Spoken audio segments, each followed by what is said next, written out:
什么鬼东西啊？它该不会是什么古董吧？江城属于古城，早年间经常有人在河里挖到古董。李哲心中大喜，连忙将瓶子冲洗干净，但是很快便露出了失望的神色。唉，居然是个不值钱的新货。那算了，拿回家当花瓶吧。李哲掂着背篓里的7、8只螃蟹，盘算着晚餐应该差不多了，便收拾东西回田里边，喊了父母回家吃饭。夜幕降临，虫鸟悉索。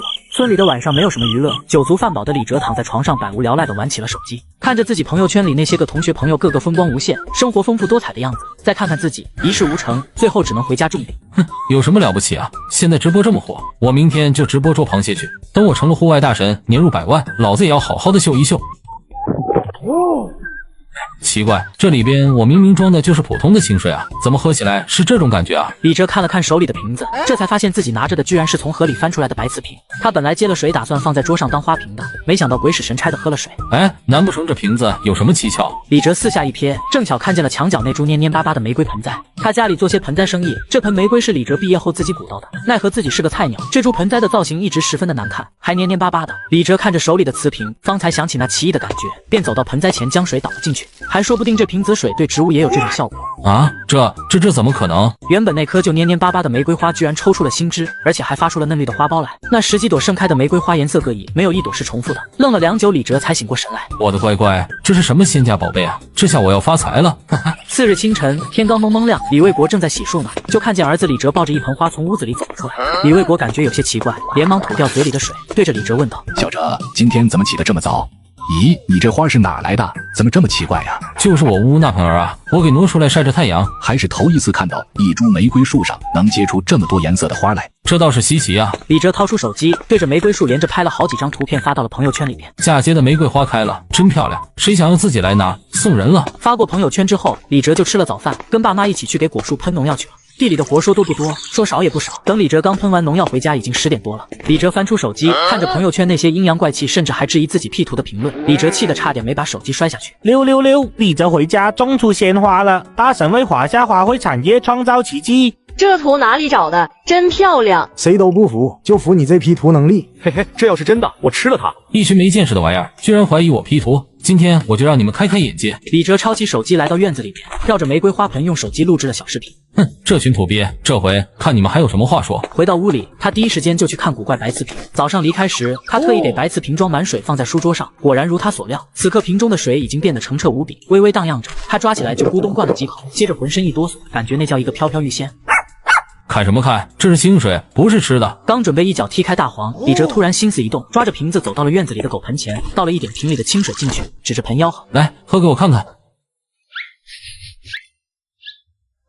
你不是要喝水吗？这什么态度啊？啊，给我喝！李哲生气地拽着大黄狗的脖子，摁向了狗盆。本来大黄狗死活不喝，可当嘴角碰到清水的一刹那，眼睛豁然睁大了，仿佛是舔到了鲜美的肉汤一般，一阵呱嗒将狗盆里的水喝得干干净净。这瓶子果然是宝贝啊，厉害！李哲看着瓶子里的东西思忖起来，再找什么东西试试看呢？李哲回到了屋内，正巧撇在八仙桌下边的那罐人参酒，这酒放了好多年了，上面落满了灰尘，里头的人参是李卫国以前挖的野山参，但是人参的年份很低，不值钱，就留在这儿泡酒了。那就用这个试试看吧。李哲将酒罐抱在桌上，刚一开罐，一股刺鼻的酒味就扑面而来了。显然里头的酒早就坏了。酒罐很大，李哲比划了一下，感觉把酒倒出来有点困难了，索性就直接将瓶子就丢了进去。瓶子沉入酒中，很快便微微的颤抖起来，淡淡的波纹在酒罐中荡漾开来，原本有些浑浊的酒居然清澈了起来。哎，这东西也太神奇了吧！李老哥在家没有啊？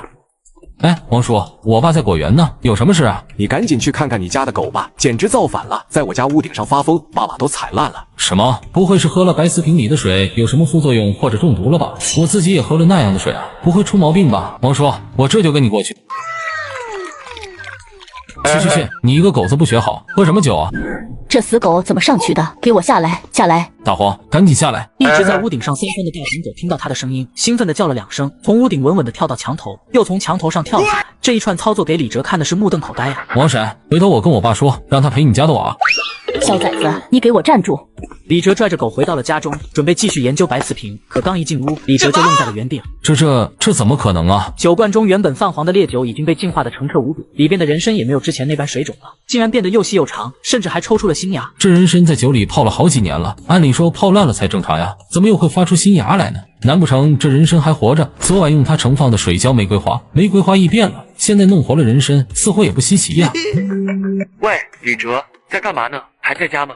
我还能干什么？在家种地啊，可没法像你在国企单位悠闲的工作。哈哈，怎么突然想起给我打电话？有事吗？有事啊，今天不是双休吗？闲着无聊，想找你玩玩。你不会是又惦记我家的野鸡野兔吧？都没几只了，最近我爸都没去山里下笼子。哼，这胖子准是又惦记上我家的土鸡和兔子了。要不怎么每回专挑饭点来？你来吧，正好赶上饭点。好，我们现在就出发，哈哈。李哲收回了手机，看情况一会儿来的人可能还不少，就去院子铁笼子里边把鸡和兔子给拎了出来，忙活了几道菜。等李哲再次回到屋内，酒罐中的干瘪人参变得是饱满状，见上面抽出的新芽长成了嫩绿的叶片，甚至结出了几枚小巧的红色人参果实。哎，这东西再泡在酒里，那可要糟蹋了，得重新种在土里才行啊！李哲跑到厨房拿了双筷子，将白瓷瓶和人参从酒罐里边夹了出来。种人参李哲没什么经验，直接拔掉了院子里那盆枯死的文竹，然后像种花一样将人参栽了进去。搞定。哎，李哲在家吗？赶紧出来迎接贵客呀！嘿嘿，好久不见，十分想念。看着嬉皮笑脸的钱胖子，刚想回一句嘴，却瞥见一位穿着白色吊带牛仔短裙的女孩从越野车上下来，顿时脸都黑了。你干什么？你怎么把她叫来了？我本来是打算和班长一起来的，谁知道班长把他们也叫来了。之后再给你算账。这个女孩叫杜燕，是李哲大学时的前女友，后来找了个机会一脚蹬了李哲，和富二代孟琪搞到一起了。孟琪自然也跟着来了，跳下车，一脸趾高气昂地打量着四周。哎呀，真是羡慕这山里宁静的田园生活啊！哪像市区，晚上都灯红酒绿喧嚣的吵死人。要不是老爸非要让我继承家里的上市公司，来这里隐居也不错呀。什么体验生活？不就是种地吗？无聊死了！我还是更喜欢到巴黎、东京那样的地方购物。这两个人阴阳怪气的一唱一和，李哲心里是气得不行啊，但是碍于面子也不好发作。一旁的钱胖子也是尴尬极了，连忙将视线转向了车内。哎，朱大班长，你还不快下来见见老同学？你和李哲在大学里不是同一个社团的搭档吗？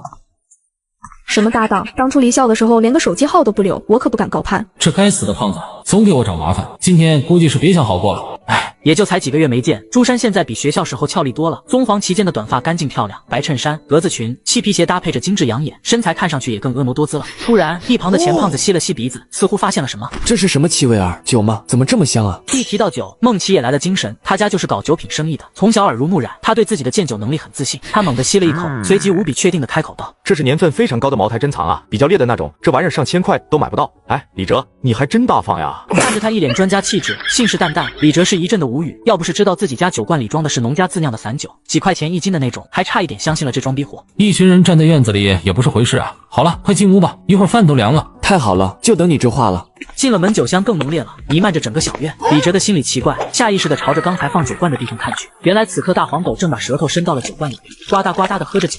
去，你一个狗子不学好，喝什么酒啊？对不住啊，我家这狗啊就这毛病，喜欢喝茅台，饭前要不喝一罐都不吃饭。不用理他，我们去吃饭。难道自己闻错了？一条土狗竟然喝精品茅台，土豪家也没有这么养狗的呀。几个人来到饭桌前坐下，李哲的手艺虽然一般，但是这家养的土鸡和兔子吃起来还是不错的。胖子吃的是狼吞虎咽，杜燕夹起一筷子红烧兔肉，皱着眉头有些嫌弃。这家养的东西能吃吗？会不会有寄生虫什么的？没事儿，偶尔吃一次半次，又不像李哲这样天天吃。哎，天天吃鲍鱼燕窝都快腻了，偶尔吃点廉价的野味儿也算换换口味。哎，吃饭没汤品不好消化呀。真当这里免费大酒店呢？蹭吃蹭喝哪来这么多要求？谁信你？给我来杯水。一旁的朱珊将杯子递到了李哲的面前，李哲看着他，心里有点虚，老老实实的去倒水。倒水的时候，突然他瞥到了桌上的白瓷瓶。让你们见识一下什么叫做真正的农夫山泉。李哲灌满了一竹筒的水，将白瓷瓶扔进去泡了一会儿就取出来，将竹筒里的水端给了众人。众人一喝这水都惊讶。没一会儿，一大竹桶的水就瓜分完了呀！都说山里的泉水好喝，没想到这么清爽，喝了疲劳都消失了。哎，这水有点意思啊，比我平时喝的几十块一瓶的空运进口矿泉水还要好喝呢。几个人吵着再让李哲去打点水。李哲尴尬地摸了摸瓶子，这玩意儿可不是山泉的，净化需要时间，怎么也没你们喝得快呀？小哲在家吗？啊，在家来了。李哲起身来到门口，发现王叔在和两个人聊天，一位是身穿黑色大褂的老者，身旁还有一位青年，穿着休闲的西装，戴着金丝眼镜，文绉绉的手里还提着一个皮箱。小哲，这两位先生是收野生药材的，开的价很高，想问问你家这几年在山里有没有碰到什么好药？哎，我这几年运气不行，没挖到好东西啊。原来两个是药商啊。有一株野山参，收不收啊？有一株野山参，收不收啊？收，当然收。不过野参的价格很高，我能先看看吗？山里挖的一般都是几年份的，年份低的话都不算参。跟我进来吧。李哲将三人带进了院子，他心里也拿不准那人参到底值不值钱。老者原本以为要白跑一趟了，但是看到李哲花盆里栽的人参，眼睛都直了。老头左右看着那株人参，脸上洋溢着喜悦。从炉碗和体型判断，这株参应该有35左右的年份了。挖参人的手艺也过关，没有伤到一丝，要不然价格就会暴跌喽。小伙子，这株人参我想买，怎么样？老先生，您开个价吧，价格合适你们就带走。钱胖子几个人听到了热闹，也围了上来，七嘴八舌的议论着。杜燕神色轻蔑地哼了一声，我看那株破人参能值几百块钱就不错了，弄这么大阵势，还以为是什么宝贝呢。我家里那些长白山人参个头比这大多了，也就几千一盒，比这破玩意儿不知好多少。听他俩一唱一和的挖苦自己，李哲是气得不行了。要不是这里人多，我真想一巴掌打得他亲妈都不认识。老头摇了摇头，斜了孟琪一眼，轻哼一声，什么都不懂的门外汉。长白山人参都是人工种植的，甚至连林间参都不一定算得上，真正的野参有钱都难买到。小伙子，我出18万，这根参我要了。什么？18万这么值钱？李哲的心里一惊，18万对着山村来说那可是天文数字，这价格可远远超过他的预料。要知道这玩意儿在之前可是随时会扔掉的烂草根子呀。一旁听到价格的杜燕顿时是目瞪口呆，这破玩意儿18万，哄人的吧？孟琪脸上火辣辣的，本来想反驳两句呢，可是老人一副郑重其事的表情以及一身专业的气质，一句话也没憋出来，连忙拽了拽杜燕的胳膊。老者有些不耐烦地看着两个没有见过世面的家伙，不满道：小丫头，不懂就回家多看看书，多学习，少说话。小伙子，你要是觉得可以，我就直接连盆抱走了。这东西精怪，就怕挖坏了，还得慢慢处理。好，那就这么定了。小马，拿18万现金给这位小哥。好的，老师。旁边的眼镜青年应了一声，将手上的皮箱打开，几个人这才发现，原来皮箱中装的竟是满满的现金。拿到钱，李哲心中是一个扑通啊！这次发了，一只烂人参直接被白思平给整成了30几年的野参。要是以后多挖些人参改造，就算是年份不高，那也……老先生，我们留个电话吧，这山上还有不少的野生药材，以前因为不值钱一直没动，以后挖到了可以联系你。那太好了，来，这是我的名片。只要你能挖到野生药材，保管高价收购。交易结束之后，老者跟着小马打算离开，忽然瞥见院子里那盆造型优雅的玫瑰盆栽，老者心生好奇，上前伸手摸了摸，哎，居然是真花，这是玫瑰花的新品种啊，真漂亮。小马，给诺诺打电话，让他过来一趟，说这里有他感兴趣的植物。好的，老师。小马应了一声，掏出手机打了个电话。大概几分钟后，门口又响起了车声，一个年轻的女孩快步走了进来。爷爷，你说的花呢？就在这呢。怎么样，诺诺？爷爷没骗你吧？这花够稀奇吧？女孩的身材高挑修长，穿着一身黑色的休闲服，小脸甚至比明星还要精致。更动人的是她那青春灵动如同是清晨雨露一样的气质，让李哲都不禁看着了眼。朱珊踩了李哲一脚，俏脸上带着些许的恼怒。好看吗？你小子眼珠子都掉出来了。李哲连忙尴尬地看向别处，这暴力小妞颜值高了还改不了本性啊！以前在大学的时候就老是欺负自己。看到这株玫瑰，陈诺诺露出了欣喜的神色。哇，这花好稀奇呀，从来没有见过，我要发给导师看看。陈诺诺拍了几张照片之后，就围着花看来看去的。李哲有些不耐烦，父母也快回家吃饭了。你们一大帮子人站在院子里边围着一盆破花，算怎么回事啊？刚想下逐客令，这女孩直接窜到了李哲的面前。你这花是从哪弄来的？我导师可是国内研究植物领域的知名学者，他都没有见过这样的玫瑰。这个我随便嫁接的，古里古怪的变成了这样。李哲抓了抓脑袋，只能是含糊其辞，总不能说是一株半死的玫瑰用白瓷瓶装的水浇了之后就变成这样了吧？原来是这样，那你这盆花卖吗？我想跟你商量一下价格。至于吗？就一盆盆栽，搞得跟发现国宝一样，18万的人参都买了。几十块钱的盆栽还需要找人商量价格？李哲的心中一阵的嘀咕，刚想说一句喜欢就送你了。帅哥，你这盆花8000块卖给我如何？女孩抱着玫瑰花盆栽，一脸期待的看着自己呢。听到这报价，李哲一愣，接着毫不犹豫的连连点头。可以，我去。一盆玫瑰盆栽卖8000块，这是要发的节奏啊！有神器白瓷瓶在手，以后这玩意还不是想培养多少就培养多少。给了花钱后，陈诺诺等人便兴奋地抱着花匆匆离开了。班长，那我们也走了吧。李哲将他们送到门口，上车前，朱珊递给了李哲一张名片。以后想找工作可以联系我，当然想继续田园生活挺好的。越野车疾驰而去，李哲回到了院子。这次卖人参多亏了王叔，李哲拿了1000块钱作为酬谢。王叔本来是死活不要，但是李哲说这是大黄上午踩坏屋顶瓦片的赔偿，这才收下。王叔走后，继续去研究他的白瓷瓶了。可不管李哲怎么看，他都感觉这不过是个造型精致点的普通瓷瓶啊。忽然，一缕淡淡的雾气从白瓷瓶的瓶口飘出，隐隐折现出一道虚幻的画面。这什么东西啊？海市蜃楼吗？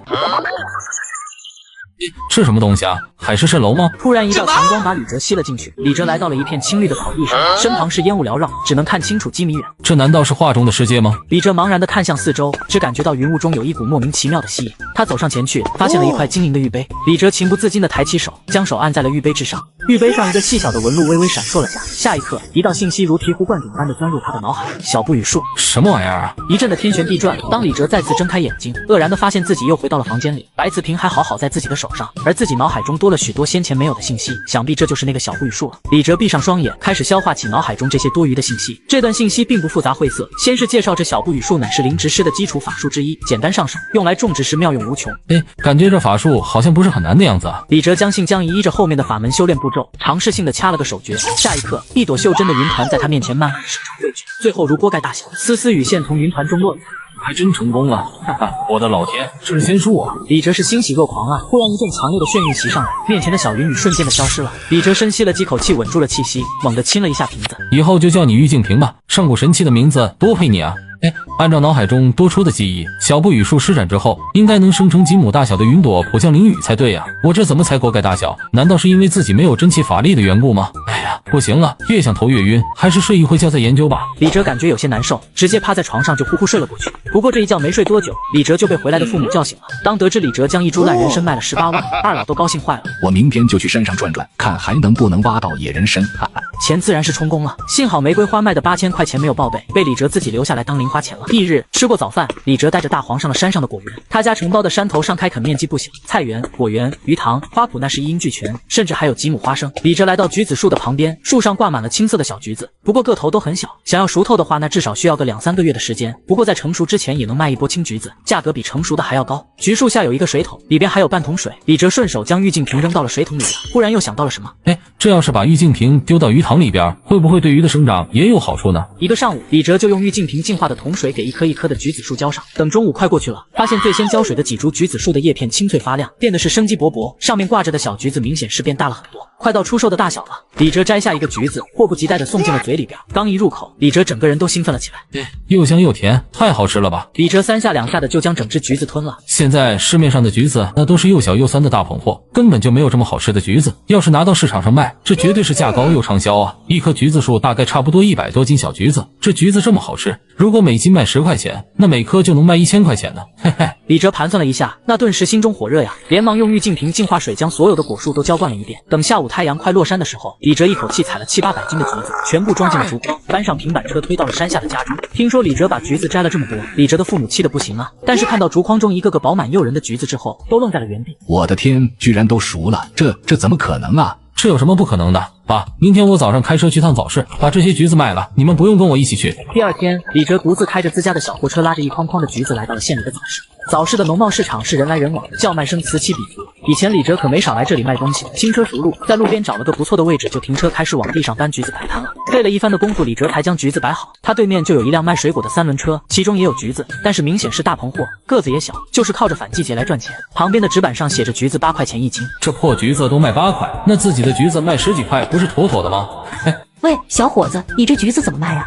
橘子15块钱一斤，自家种的非常甜，您可以尝尝。15一斤，想钱想疯了吧？我前天买的才5块钱一斤。喂，小伙子，你这橘子怎么卖呀？橘子15块钱一斤，自家种的非常甜，您可以尝尝。15一斤，想钱想疯了吧？我前天买的才5块钱一斤。不买就不买，还说这么多干什么呀？橘子8块了，快来看看，便宜好吃，不坑人了。大妈听到吆喝声就走了过去，开始讨价还价，最后尝了尝，皱着眉头买了2斤。有了收入进账，小摊青年立刻挑衅似的看了李哲一眼。李哲受不了青年的得意，从竹筐子里边拿起一只橘子扒开，瞬间一股浓郁清新的橘子味朝着四周扩散开来，挡都挡不住。谁家卖的橘子好香啊！很多人闭着眼睛陶醉的嗅着，很快就顺着清香围了上来。就连刚付完钱买了小摊青年橘子的大妈都回头看了过来，看着手中吃了一半的橘子，她感觉实在是不咋地，有点不耐烦的跟李哲讲起价来。这橘子也8块一斤，我就多要了几斤，即使快散了，你这破橘子卖不掉就烂了。现在橘子20块钱一斤，少1分钱都不卖，卖不出去我就拿回去送人。这橘子早上新摘的，10天半个月都烂不了。哥可是记仇的人，说我这破橘子比用完了还要买，你想买我还不卖呢。刚才不是卖15吗？怎么转头就20了？这烂橘子卖20，你咋不上天呢？20一斤，傻子才买。大妈对李哲已经鄙夷到了极点，骂骂咧咧的走开了。卖橘子了，20块钱一斤，不好吃不要钱。来，这位帅哥，您尝尝，不好吃就不买，好吃再买。哇，好好吃！听到女孩惊叹，男孩看到了献殷勤的机会，对李哲豪气的说道：“来2斤，不对，要10斤。”好嘞，稍等。有人带头之后，其他路人也纷纷上前品尝了橘子，纷纷的掏钱。一会儿的功夫，又有几十斤的橘子卖出去了。老板，你这橘子还有多少？我要100斤。橘子有的是，不过我这橘子不好批发，所以买100斤也没法便宜啊。我这几分钟就卖了几十斤呢。没事，可以支付宝结账吗？我没带现金。李哲点了点头，搬了几筐橘子称了称，总共是103斤。按100斤算，女子子给了2000块钱转到了李哲的支付宝。女子说找人来搬，很快2位服务员打扮的青年赶过来，将100斤的橘子搬上了一辆商务车。小弟，留个联系方式，要是我还有需要，就给你打电话成不？那我们记一下电话吧。2个人交换手机号之后，女子就回去了。还剩下150来斤。对于今早的成果，李哲已经很满意，卖了500多斤橘子，万元到手啊！算了，捞回去，回头再来一套。李哲回到家，把钱交给了父亲，刚想喝口水，兜里的手机就震动了起来。喂喂，你好，是卖橘子的李先生吗？我是今天早上买了100斤橘子的，你那还有橘子吗？我现在需要150斤。这美女还真是个大主顾啊！早上刚要了100斤，现在要追加150斤，有的有的。太好了，麻烦您送到迷彩轩来，明天也会有需要，会提前跟你说的。李哲一听迷彩轩眼睛都直了，连声应着挂断了电话。他本来以为这个美女不过是一般餐馆的经理什么的，没想到居然是迷彩轩的。迷彩轩是本地的特色酒店，甚至去年还被评为国内首批米其林星级餐厅，在江城也是小有名气。妈，我一会儿回来再吃饭，用饭店订剩下的橘子，让我10万火急的送过去。知道了。老妈在厨房里边应了一声。小哲呀，您都累了一上午了，把地址给我，我去送货看看。我还真不相信橘子可以卖到20块钱1斤呢。老爸想去确认一下。李哲也乐得轻松，把地址和联系电话给了他，反正价格事先就谈好了，谁去都一样。到了地方打这个电话收钱就行了。李卫国拿了地址，开车带着橘子出门了。半个小时之后到了迷彩轩，看着迷彩轩前场地壮观的人造假山和喷泉，以及门口停满的各式豪车，李卫国的心里微微有些发怵。真的是这吗？李卫国拿出手机拨打了个电话，很快一个西装革履的中年人带着2个伙计就迎了出来。你好，我是迷彩轩餐饮的主管周德全，橘子都带来了吗？带来了，都在车里呢。周德全凑上前，从竹篓里边挑了一个橘子，扒开尝了尝。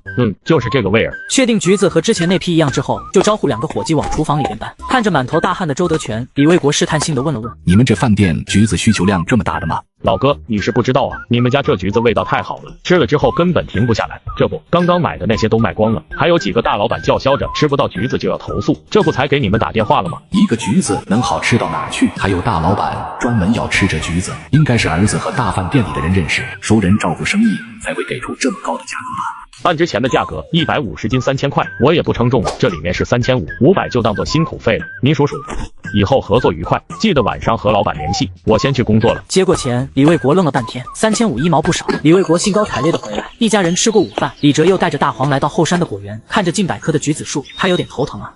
又要辛苦了，这些可都是钱呢，哈哈。李哲暗暗的鼓励番，自己便开始提起用玉净瓶净化的水浇树。去，别在这儿吃了，还不快去后山抓兔子野鸡，抓到了晚上有饭吃，抓不着只能喝水，别想吃肉。大黄现在是智慧惊人，被踹了2脚之后就明白李哲是什么意思，立马就朝山群里边跑去了。这片山群中没有什么危险的东西，也不担心大黄会有什么危险，便忙活起自己的活来。不知不觉3个小时过去了，总算是用玉净瓶处理过的灵水将所有的橘子树都浇灌了一遍。李哲舒舒服服的坐在树下休息。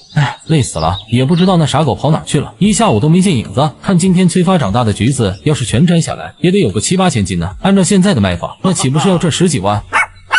大黄，你厉害了呀，居然能抓到野兔，中午回去给你们弄兔子肉吃。听到夸奖，大黄的狗尾巴摇得更欢了。看天色已经不早，李哲收拾了东西，带着大黄回家了。一共300斤，21斤，这是6000块，您数数。哈哈，不用数了。村里正在散步的黄二来看到李哲家门口停着一辆车，就好奇的凑了过来，在旁边听到交谈，一听到橘子竟然是1斤20块钱，顿时眼珠子都冒光了。他自己家大棚里就有橘子，正愁没销路呢。我说老李，你这不厚道啊！好歹是一个村的，这么好的生意也不告诉我一声。你也知道我家的橘子都快卖不掉了。这家伙可不是什么好东西，以前是村里的混子，偷鸡摸狗，什么缺德事儿都做。李哲家一直都在养鱼，有一年黄二来晚上去偷鱼被抓住了，结果没多久鱼塘就被人投毒了，用屁股猜都能知道是黄二来的报复，可惜没有证据把握，因此现在李哲见到他就恼火。走开，这不欢迎你。这路上也算你家的吧？小崽子在嚣张，信不信你家鱼塘今年再出事？李哲气得想冲上去，却被李卫国一把拉住。这黄二来做事是没下限的，跟他起冲突，那不会有什么好事。他们是小哲的朋友，在会照顾生意的，这是人家买了自己吃的，不会买多。我怎么就没有这么土豪的朋友呢？柳河酒店是一家4星级的酒店，和迷彩轩一样，位于市中心最繁华的商业街，遥遥相对。自从迷彩轩去年被评为首批米其林餐厅之后，柳河酒店的生意就开始下滑的厉害。主管冯强看着怒气冲冲的老板魏五柳，小心翼翼地问道：老板，今天客人又少了不少。你看看这个，为什么连老顾客都跑到迷彩轩了？小马哥这几年可都是一直在我这里吃饭，从没去过迷彩轩，还有劳力。妈的，你告诉我这到底是怎么回事？你问我，我怎么知道？冯强拿起桌上的手机看了看，上面的朋友圈动态全是一些以往六合饭店的贵宾大佬发的，在迷彩轩吃饭的场景，每一张的照片里边都有一个相同的橘子果盘。老板，你说会不会是这个橘子果盘的问题啊？照片里其他菜色都不一样，但都有这个果盘。放屁，一个破橘子果盘有什么？我们也有。行了，我给老客户打个电话问问。哎呦，大牙老哥呀，这几天没有见你来吃饭，有点想念呀。最近跑到哪里发财了？在迷彩轩啊？哈哈，老哥是在我店里吃腻了，想换换口味呀。好好，有空喝酒，去找人到迷彩轩点一个橘子果盘回来，快去。好的，老板，我这就去。见魏无柳似乎真的有点生气，冯强连忙的应声去办了。他找了手下的服务员，换上西装，冒充顾客去迷彩轩买了一盘橘子果盘回来。老板，迷彩轩好像疯了，就这么一个果盘卖188，听说还是刚涨上去的。什么？六合饭店的果盘也不过才55、66，最贵的不会超过88，本来就是开胃菜，卖188，那简直是疯了。坏了！冯强见到魏无柳这表情，也好奇的捏了一半一尝。这什么橘子啊，也太好吃了！完了完了，迷彩轩有了这么魔性的橘子，土豪肯定会没事往那边跑。对于有钱人来说，那价格算个啥？冯强，你去查一下他们的货源，想办法全部截下来。要是搞不定，你以后别当主管了。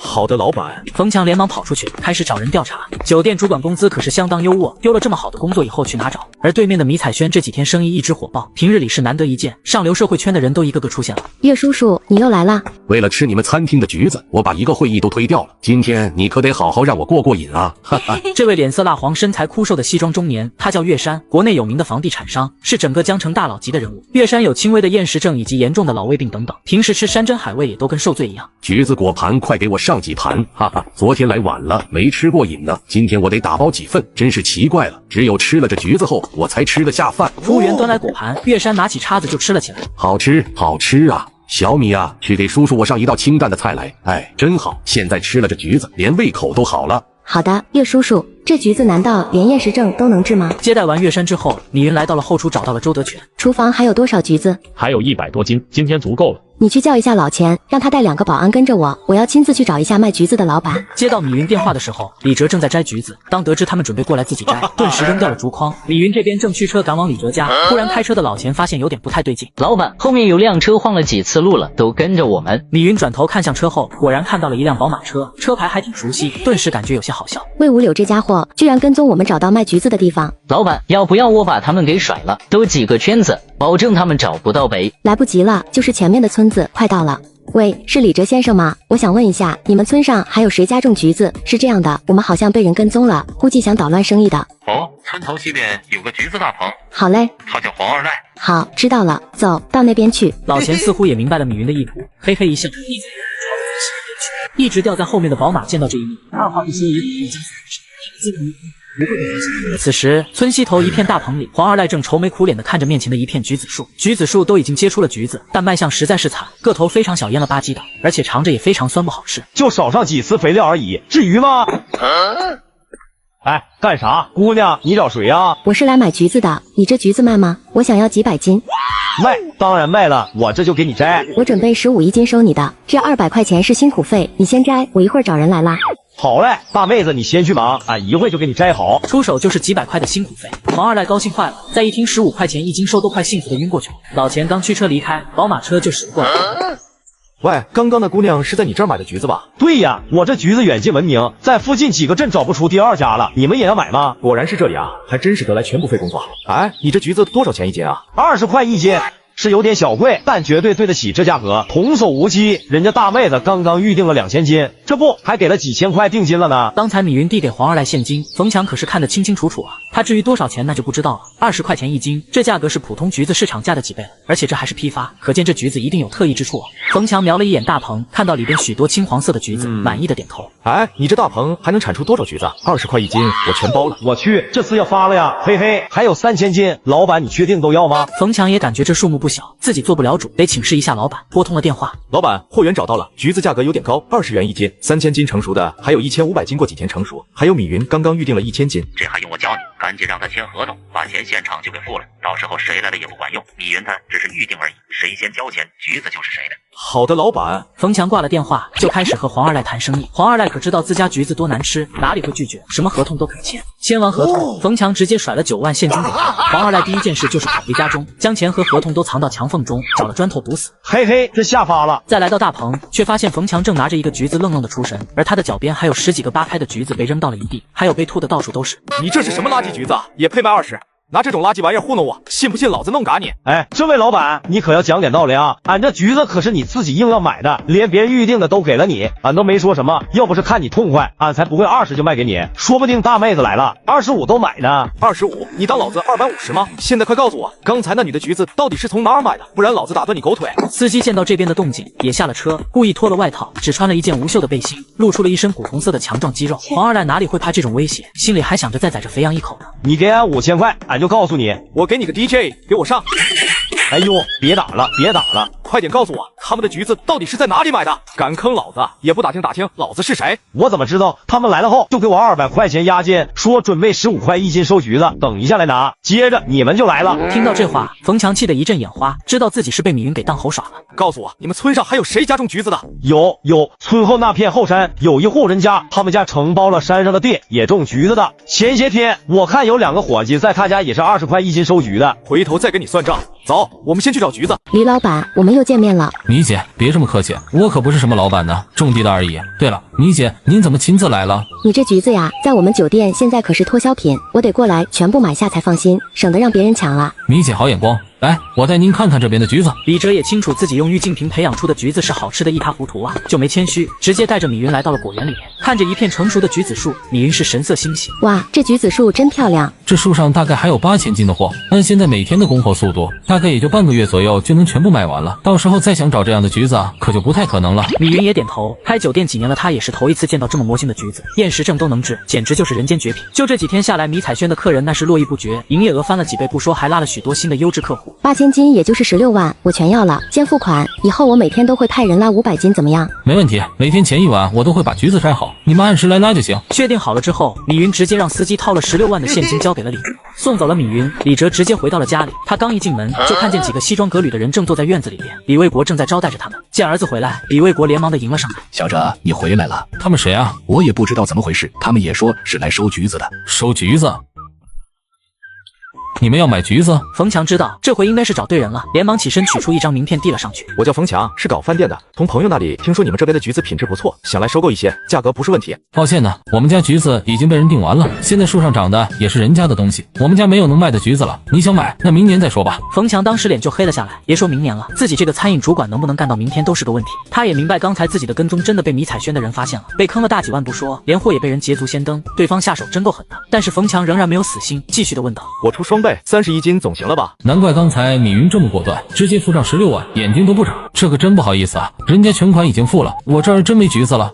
迷彩轩他们总共订了多少斤啊？听对方叫出迷彩轩的名字，李哲意识到这人跟米云原来是竞争对手，他也不隐瞒，实话实说，这次他们订了8000斤，全买断了，前后差不多1万斤吧。冯强一阵的头昏眼花，差点晕倒在地上。他一瞥眼，正瞧见院子里一张桌上放着几只橘子，他走上前抓起一个，扒开就吃，一入口他就面如死灰。他知道柳河饭店的老顾客短时间内应该是回不来了，但冯强还不死心，继续的问道：这样的橘子哪里还能找到？能告诉我个收购的地方吗？我给你钱。这种橘子仅此一家，别无分店。我们家后山土质好，适合橘子生长，其他地方根本就不可能长出这么好吃的橘子。今年的货都供给迷彩轩了，你等明年再来吧。冯强仍然不甘心，还想询问呢。这个时候魏无柳来电话催促，事情没办好他不敢接啊，就当开静音没听见。很快司机大海的手机也响了，大海可不敢不接，在冯强绝望的目光之中接通了电话，说了几句，大海将手机又递给了冯强，一脸的歉意。冯强是哭着脸接了电话：老板，我们被迷彩轩的人给耍了，买了一批假橘子，真正的货已经被他们全部买走了。废物，都是废物。电话那头一阵的咆哮，冯强简直被骂成了孙子，不敢吭声。两个人知道留在这儿也没什么必要了，只得垂头丧气的离开。唉，这年头真是干点什么都不容易啊。一连几天，李哲用小木雨树给橘子树浇水，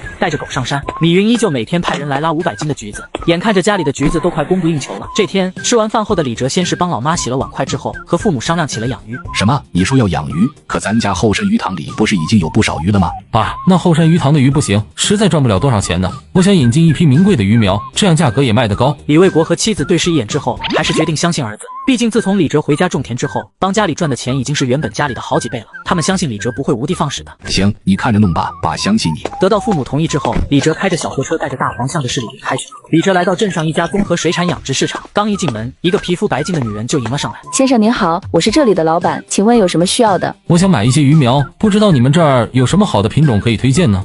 先生您好，我是这里的老板，请问有什么需要的？我想买一些鱼苗，不知道你们这儿有什么好的品种可以推荐呢？小兄弟，你是想要自个弄一个鱼塘养殖是吧？没错，我自己养殖。说实话，我这第一回来看鱼苗，有挺多不懂的。胡老板，你有什么建议吗？如果是新手的话，我建议你买一些鲫鱼苗或者鲤鱼苗，这些比较好养活，而且市场价格也算比较稳定，一般就算有亏损也不会亏太多。李哲清楚，这老板娘是为了自己第一次养鱼考虑，所以推荐了一些价格便宜、容易饲养的鱼苗。可是李哲一开始就是抱着名贵鱼苗来的，自己手中的玉净瓶在难养的鱼苗都不在话下呀。既然决定要养，就一定要做高端品牌。这些虽然不错，但是价格却有些便宜了，养个半年也赚不了多少钱啊。胡老板，你这里有没有什么其他名贵点的鱼苗啊？李哲先生，名贵的鱼种对新手太难了，年轻人有冲劲是好事，但是也得考虑一下实际情况，不是吗？想要养好鱼，可不是想想就行了的。哼，我可不是想想的，我是真能养明白。老板娘，您就别劝我了，就算到时候亏了本，我也不会埋怨你的。听到李哲这话，胡琴也不好再劝了。不过看他一脸自信的样子，心里不免有些相信李哲真的能够养好鱼。那行吧，我带你去看看，你自己挑一下。胡琴带着李哲一路的往前走，到了名贵鱼的区域，开始对李哲一一介绍。李哲看着这些鱼，眼睛都花了，便询问胡琴道：“老板娘，你推荐几种吧？这里鱼太多了。”我推荐你养这2种鱼，石斑鱼和石鱼。不过石斑鱼是海水鱼，如果没有合适的条件的话，还是不要考虑了。至于石鱼，虽然不算是最名贵的一些鱼，但是它的利润空间非常大。李哲点了点头，这个石斑鱼他还真的没办法去考虑。江城可不是沿海城市，就算他真的想养，也没有条件。手上有神奇的玉净瓶，也无法改变物种生存对于环境的需求。所以最终李哲还是决定了养石鱼。如果你真的要养石鱼，你可是要想清楚了，这种鱼真的不好养，如果没有经验，非常容易养死，到时候你可就欲哭无泪了。胡老板，多谢您的提醒，我自有打算。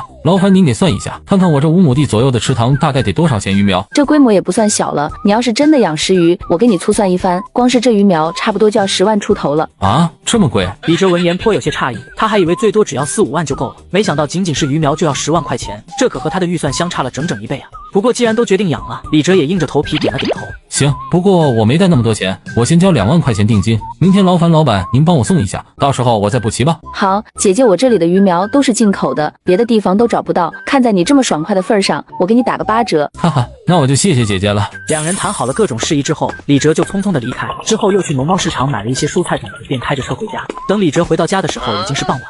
李卫国看着儿子有些诧异，怎么这么晚才回来呀？顺便去了一个朋友呢，聊得有些晚了。回到了卧室，李哲趴在床上研究着小瓷瓶。哎，该怎么进入上次那个神秘的世界呢？李哲拿着小瓷瓶是左看看右看看，并没有发现什么开关之类的东西，又试着念了几句口诀，也没有什么效果。李哲只得将小瓷瓶放在了一旁。今天太累了，躺在床上昏昏沉沉就睡了过去。他并没有发现小瓷瓶的瓶口这会儿正飘出淡淡的白味。等李哲再次睁开眼睛的时候，发现自己已经在神秘世界里面。哈哈，我又进来了，真是太神奇了。按照上次的记忆，前面不远就是一块晶莹的玉杯，玉杯之上依旧如同上一次一般，上面有着繁复的图文，透露出一些神秘。李哲走上前去，将手按在上面，新的信息慢慢的出现在他脑海中。地灵之术，小哲吃饭了。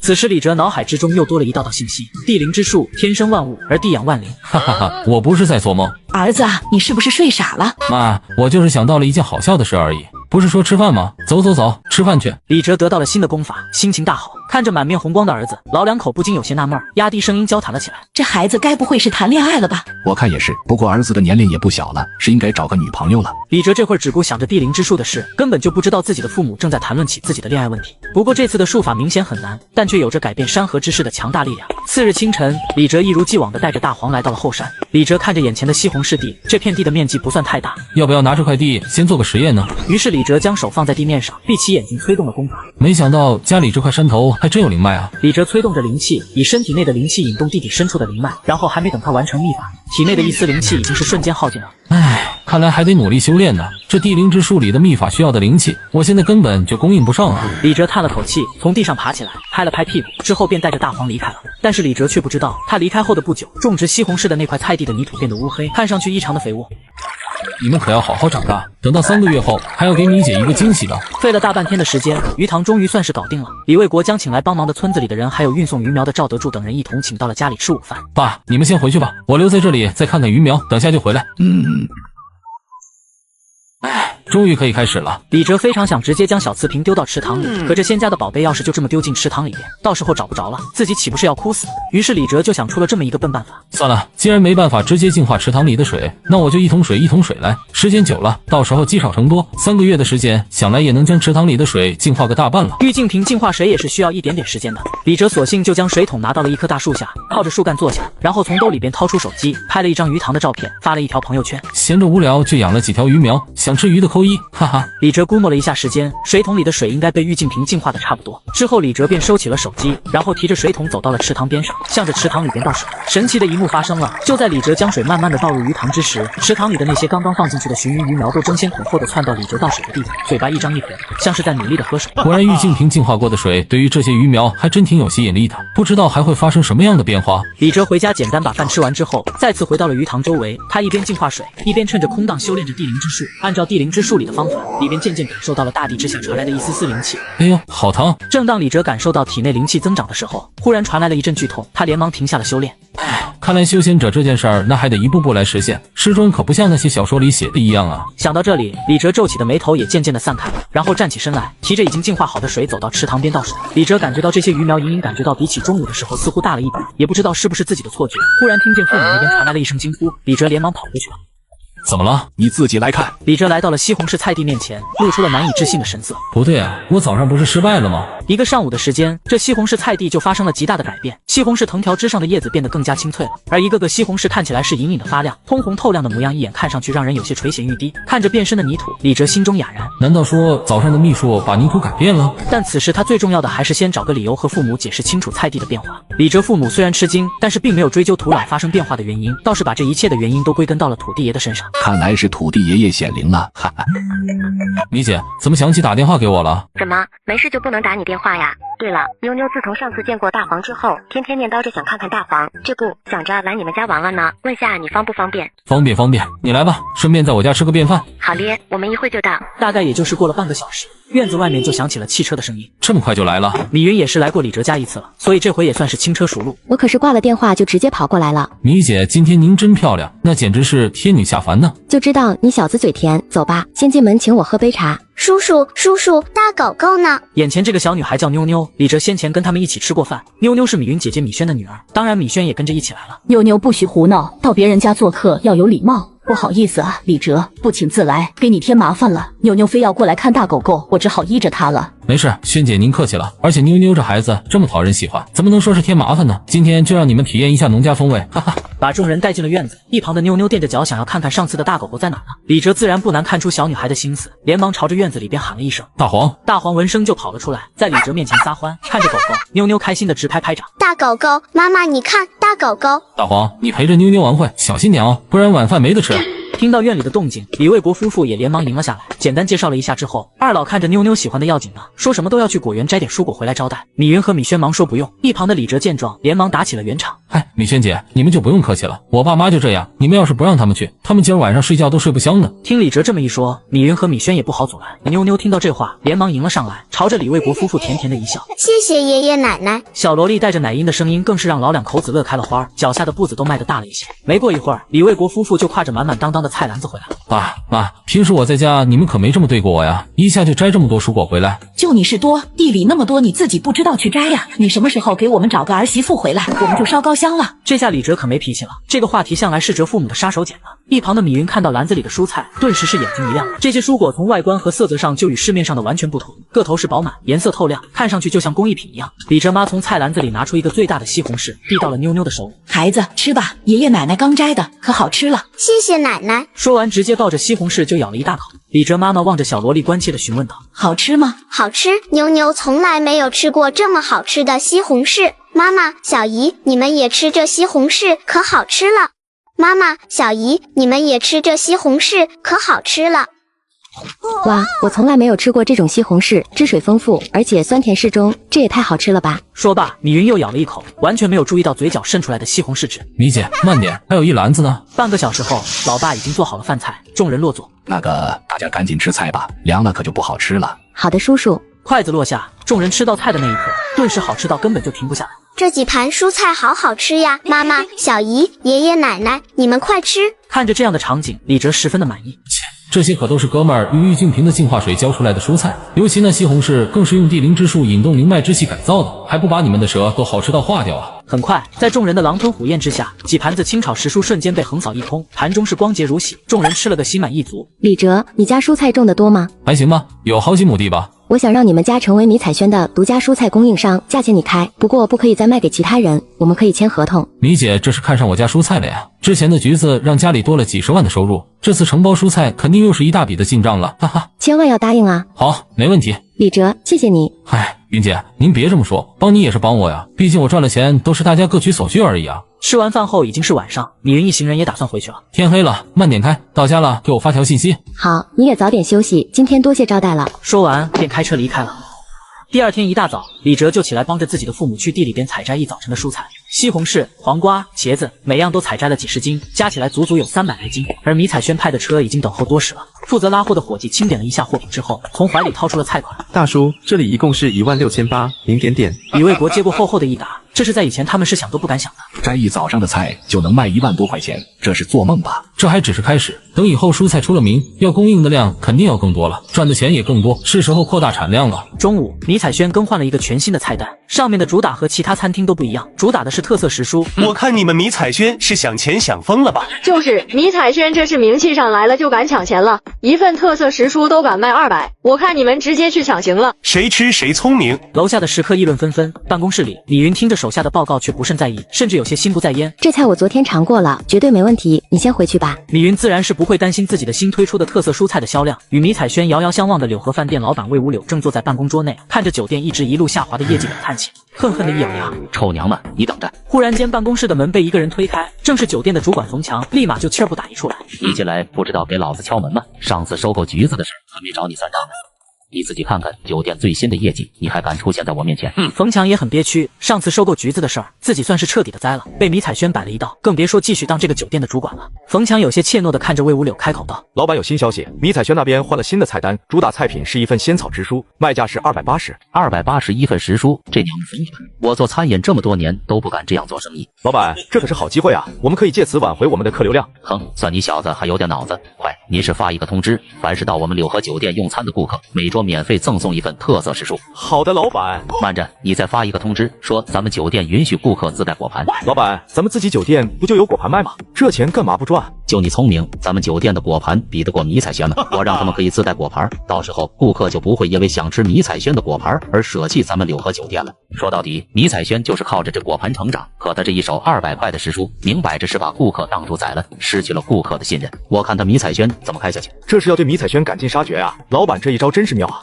这下他迷彩轩死定了。少拍马屁，赶紧去。当天下午，柳河饭店的通告就出来了，当晚柳河酒店的客流量就已经恢复了大半。不得不说，魏五柳这一招实在是狠。迷彩轩虽然貌似仍然是客流入支，但是大部分人都只是来打包一份果盘，然后跑去对面的柳河饭店用餐了，而留下来的也都是一些老顾客。这会儿，魏五柳坐在办公室里边乐开了花。小丫头片子，我看你这回还怎么跟我斗？而迷彩轩的经理办公室内，餐饮主管老周已经是急得像热锅上的蚂蚁了。怎么办呀？咱们的客流量一下午已经减少1半了，全去了对面的柳河酒店。对了，还有一个大厨，要不咱们也免费送一份时蔬，这样咱们凭着果盘还是能够招回客人的，只不过要比之前少一些罢了。不行，价格这种东西降了就很难再涨上来了，更别说是送，你送了一次之后再收钱，那就等于是坐地起价了。可是老周急得都快跳起来了，可看着米云坚定的神色，也不好再多说什么。我要是这么轻易就认输，肯定就会被那个人看清了。这时候，米云的脑海中不由得浮现一个熟悉的身影。而另一边，正在乡下修炼地灵之术的李哲不由得连打2个喷嚏。哎，感冒不应该啊！我现在身体充满了灵气，别说感冒了，就算癌症也不可能找上门啊！难道有人在想我？你想要什么，我都给你。我晕，又来这一套！求求你了，我求求你，救救青雨姐姐吧！李先生，你放心，只要你能让这彩灵果存活结果，救了青雨那孩子，我们陈李两家都会感念你的恩情的。而且你的这颗野山参，我们还会照样以120万的价格收购，事成之后还另有答谢。别摇了，别摇了，帮帮帮！能帮得上我肯定帮，你再摇我眼睛就花了啊！不对，我头都要晕了。先说好，我只是说应该可以，没说一定有把握，所以成与不成都要看天意。那是自然，李先生能够出手相救，就已经是一份情谊了，我老陈铭记于心。李哲随即就决定了，跟着陈老和陈诺诺去救那个叫做李青雨的女子。因为时间紧迫，几乎不能耽搁，父母还没回来，李哲将那个装满120万现金的箱子放好，打了一个呼哨叫来大黄吩咐道：把箱子收好，别让人拿走了，等我爸妈回来。好的，主人。李哲想了想，又打电话和在地里劳作的父母说了一下自己要出趟远门。李卫国夫妇一开始是不同意的，但李哲一个劲的说不会再出事，夫妇俩也没办法，就叮嘱了一番要注意安全。李哲在电话中又和父母说了一下那根山参卖了120万的事情，这可把夫妇俩吓坏了。120万哪见过这么多钱啊？而且这么多钱哪能让一只狗看着？怎么听怎么心里七上八下的。挂了电话就往家里赶了。而此时，李哲已经和陈老陈诺诺上了那辆路虎离开了家，奔赴机场。由于时间紧迫，李家给他们订的机票是最近的一趟航班，李哲什么都没来得及带，除了随身带着的玉净瓶，就光棍一个上了车了。三人出了机场，李哲是一次都没来过这首都地界，只好跟在老爷子和陈诺诺的身后东望望西望望，活脱脱一个农民进城啊！哪边？陈爷爷，诺诺爷爷让我亲自来接你们，您说的奇人呢，在哪呢？听到这话，李哲瞬间就明白了，这货应该是李家的子弟被派到机场来接人的，只不过他好像直接无视了自己，应该是把自己当成了拎包小弟了。我有那么像小弟吗？哥不说仙风道骨什么的，至少也得是气质独特、鹤立鸡群吧。李清风，他就是那个奇人，他有办法能救青雨姐姐。什么？这个和自己年纪差不多大、一脸无所谓吊郎当的人，就是那个奇人？不是在逗我吧？不过在看到陈老郑重的点头之后，他立马就知道陈诺诺不是说笑的了。原本对李哲还不怎么在意的李清风，看向李哲的眼神立马就变化了。李先生您好，不好意思，恕在下眼拙。没事，咱们还是先去看看病人吧。汽车发动，一溜豪车随即像一条长龙一般，浩浩荡荡地向着远处驶去。李先生，您是做什么职业的？农民。农民。李先生，您还真是风趣啊！行驶了大概1个小时左右，终于到了李家在燕郊的别墅，这里也是李青雨疗养的地方。望着眼前这座单独占地的别墅，李哲不由得还是被李家的豪气有些吓到了。那就是李家的家主，他是我爷爷陈老。你说的奇人呢？李先生你好，这次不远千里，让您舟车劳顿，不管事情成与不成，您都是我们李家的贵客。老爷子不用客气，我也是受了陈老爷子所托，能帮得上忙我一定帮。咱们还是先去看看病人吧。对，先去看看青雨。再忍忍，等到给青雨姐姐看完病，你想吃什么都行。诺诺不得无礼。李先生，要不我让厨房先给你做点吃的，吃饱了也好给青雨看病。不用了，老爷子可以让厨房先准备着，如果顺利的话，待会咱们就可以一起吃晚饭了。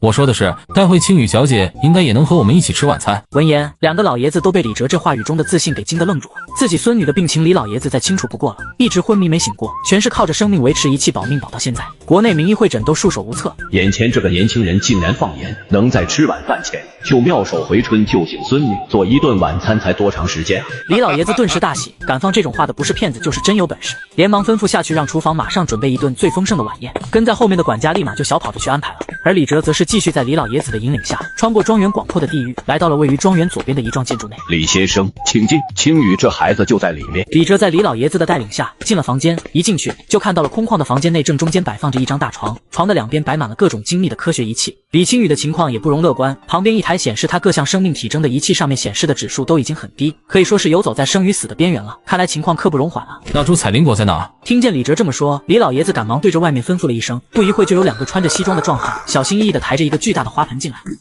果然是彩灵果，虽然顶端的花蕊上现在一颗果实也没有，但确实无疑。怎么样，还有没有机会？我尽力一试，说不得还有机会。怎么样，还有没有机会？我尽力一试，说不得还有机会。李先生，请问有什么需要我们准备的吗？替我打1桶水过来吧。就1桶水，不要别的了。本来李家为了李青雨搜集了许多市面上珍稀难得一见的药材，准备都拿出来用掉治疗李青雨呢。结果现在李哲却说只要1桶水。李哲，你不会是开玩笑吧？都什么时候了，你快说啊，需要什么？李先生，你要什么样的水？还有真的只需要1桶水吗？是的，1桶普通的水就行了。对了，我在救治的时候不希望有人在场，所以希望各位都退到门后等候。玉净瓶小步语术和地灵之术的秘密是万万不能暴露在人前的，所以也只能让他们都在门外等着了。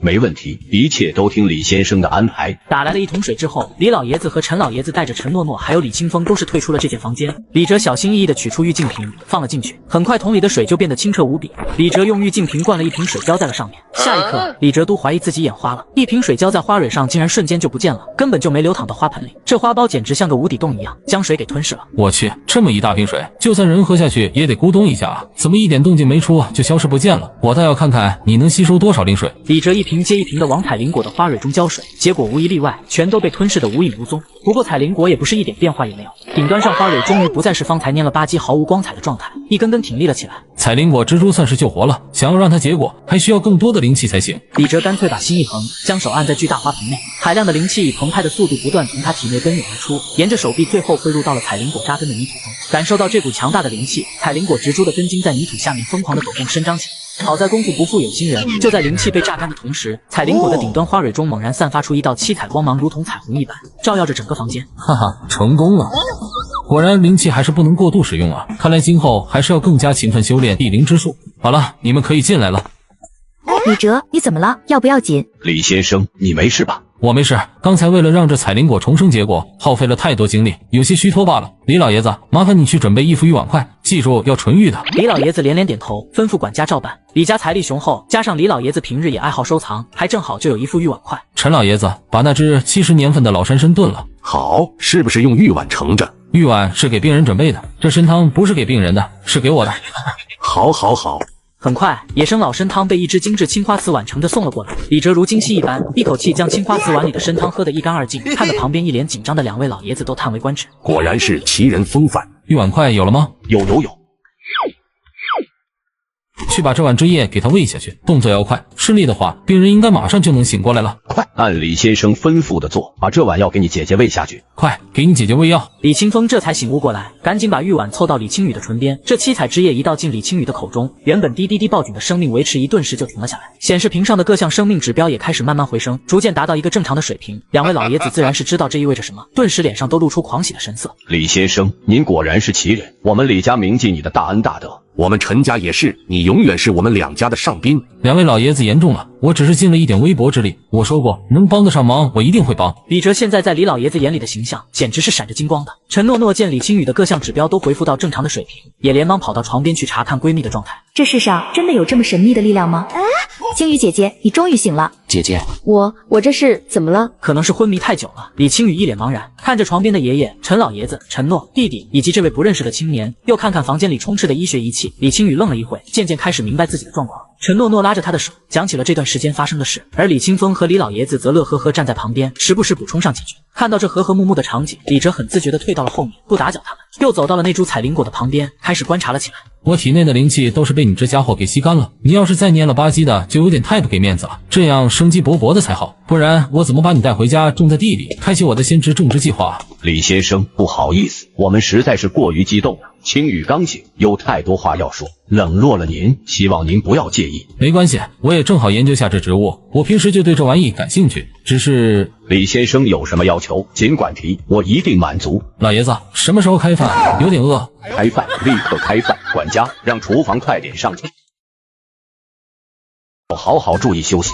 李哲先生，多谢你救了我，等会多吃点菜。哈哈，不客气，这是我应该做的。嘿嘿，咱们小农民今天也尝尝这有钱人家的饭菜。李哲实在是饿得不行了。李先生不必客气，喜欢吃龙虾的话，我让厨房多做几只。清风，你还愣着干嘛？把那盆鸡汤快给李先生端过去。哇，还有那盘金枪鱼片。李清风就郁闷了，坐在最下位都一口还没吃，自己的爷爷和姐姐就不停地吩咐他给李哲递菜。终于，李哲吃的差不多了，抬起头，发现众人的视线都聚集在自己身上。不好意思，吃的有点多。李先生客气了，您尽管吃就是。这次多亏了李先生，青雨才得以苏醒，滴水之恩当涌泉相报。李先生有什么要求，尽管提，只要是我李家力所能及，一定效犬马之劳。既然老爷子如此爽快，那我就直说了，我只要那彩灵果植株。就只要那株彩灵果植株吗？李先生，您还是换一个要求吧。这算什么要求？李先生难道是看不起我们李家？有什么要求尽管提，只要事前能解决的问题都尽管提。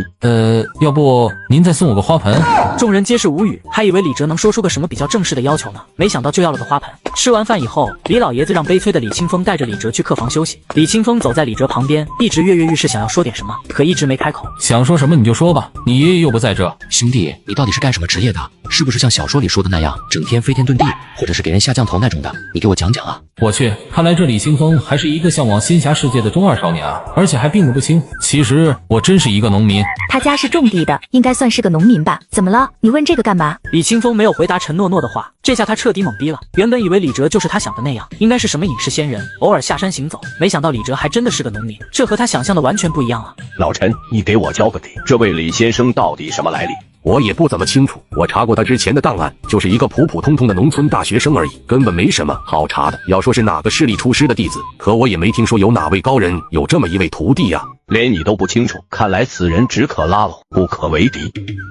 李哲，快告诉我，你不是真的农民，你肯定只是隐士在田间的高人，像放白鹿青崖间的李白，采菊东篱下的陶渊明那种，对不对？清风不得无礼，李先生不如在首都多玩几天吧，我让清风还有青雨陪着您四处逛逛，也好领略一下京都风情。让诺诺也陪着你去，年轻人就应该在一起，多多交流交流嘛。李哲听得也有些心动，不过想了想，他还是拒绝了。家里只有父母在，还要操持那么多亩田地，李哲放心不下，而且田园生活才是他向往的。再说了，还得把那株彩灵果尽早带回去种上呢，这可是自己的先职种植大计划。家中父母操持数十亩田地，实在操劳，我得赶紧回去帮忙，所以多谢两位老爷子的好意了。那行吧，爷爷，不如我们也跟着李哲一块回江城吧。爷爷要是想在这多留几天，诺诺就陪着爷爷。不想，老李这个破地方，我才不想多待。回去，我们和李哲一起回去。哈哈。爷爷，我也想去江城玩玩，顺便也去李先生的家乡参观，我还挺向往田园风光的。我也去。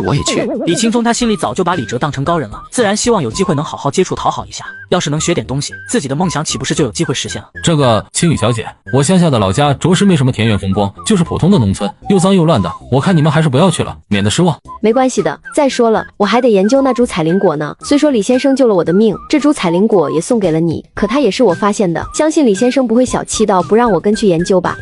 那行吧。你们两个平时在我身边都宠坏了，这次去江城，千万不能给李先生添乱。爷爷，您放心，我们会的。随后，两位老爷子又互相告别，众人便出发了。来到江城，李清风、青雨先在陈诺诺家住下，打算第二天再去李哲家。爸妈，我回来了。主人，这是什么东西啊？可以吃吗？一边去，什么都有你的份，一天到晚就知道吃。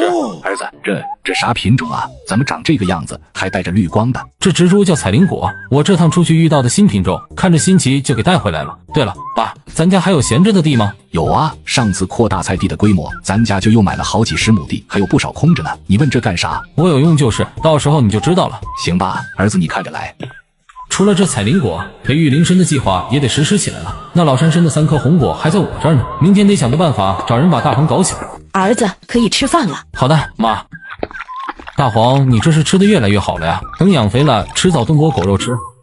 我不吃了，主人，你可别吃我。小哲，你逗他干嘛？大黄，你好好吃，别理他。一家人吃完晚饭后，李哲洗漱了一番就上床睡觉了。第二天，李哲带着大黄往后山走去，他准备给灵采果和山参选一个好地方种下它们。来到自家的田地里种着蔬果地旁边，有一大片刚开垦的荒地。原本李卫国是打算留着将来继续扩大蔬菜规模的，不过现在这自然要为自己的鲜植种植计划让步了。就这里吧，等这边盖上一层大棚，里面种上鲜植，那就能神不知鬼不觉的闷声发大财了。选定了自己未来的种植基地之后，就带着大黄回家了，准备和父母商量一下搞大棚的事。你说什么？一块地里只种一株？你说的那什么彩灵果，还有搞上大棚，这是靠谱吗？小哲呀，按照咱家蔬菜现在的行情，种1亩蔬菜那可就是好几万的收入呢。爸，我知道，不过等着果子成熟了，我保证价值绝对不会低。哎，行吧，现在家里也挣了些钱，你就去折腾吧。得到了父亲的支持之后，李哲立马就行动了起来，开着家里的那辆老旧的货车就往江城直接奔着大棚上架了起来。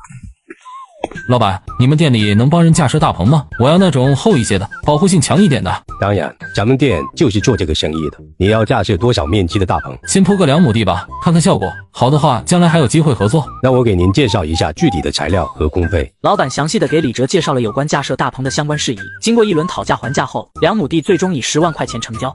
剩下的钱你们先带着工人和材料跟我走，到我家里了，我再一并给你们结清。你看成不？行，我这就打电话通知工人，叫他们现在立马准备开工。大概过了半个小时，工人们就带着材料由一辆大货车装着在店门口集合。李哲开着那辆老旧的货车在前面领路，工人和老板都在后面的大货上跟着。半个小时之后，李哲领着这群人直接到了自家的地里，给老板指了指那块新开垦的荒地。老板，就是这块地，你让工人按说好的架设2亩大棚就行了。好，我这就吩咐下去。老板简单的吩咐了一下，李哲就带他回到了家里取钱结算。听说架设大棚的工人已经到了地里了，老两口子不放心，非要说去帮把手，其实就是想去看看当监工。哎，对了爸，之前陈老爷子给我结的钱呢？还放在原位没动，你自己去拿，我跟你妈先过去了。说完，李卫国老两口子就匆匆忙忙的朝着地里打过去。大黄，你去把那个箱子拿出来。好的，主人。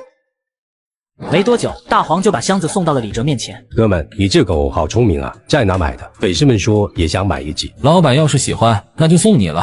我才不要呢！李哲将密码箱打开，从里面数了10叠100元大钞交到老板手里。老板，您点点看。原来有钱人的钱都是这样用密码箱装着，随随便便放在家里的嘛。结完钱之后，李哲打算带着老板先回地里，可走到门口不远处就开过一辆熟悉的路。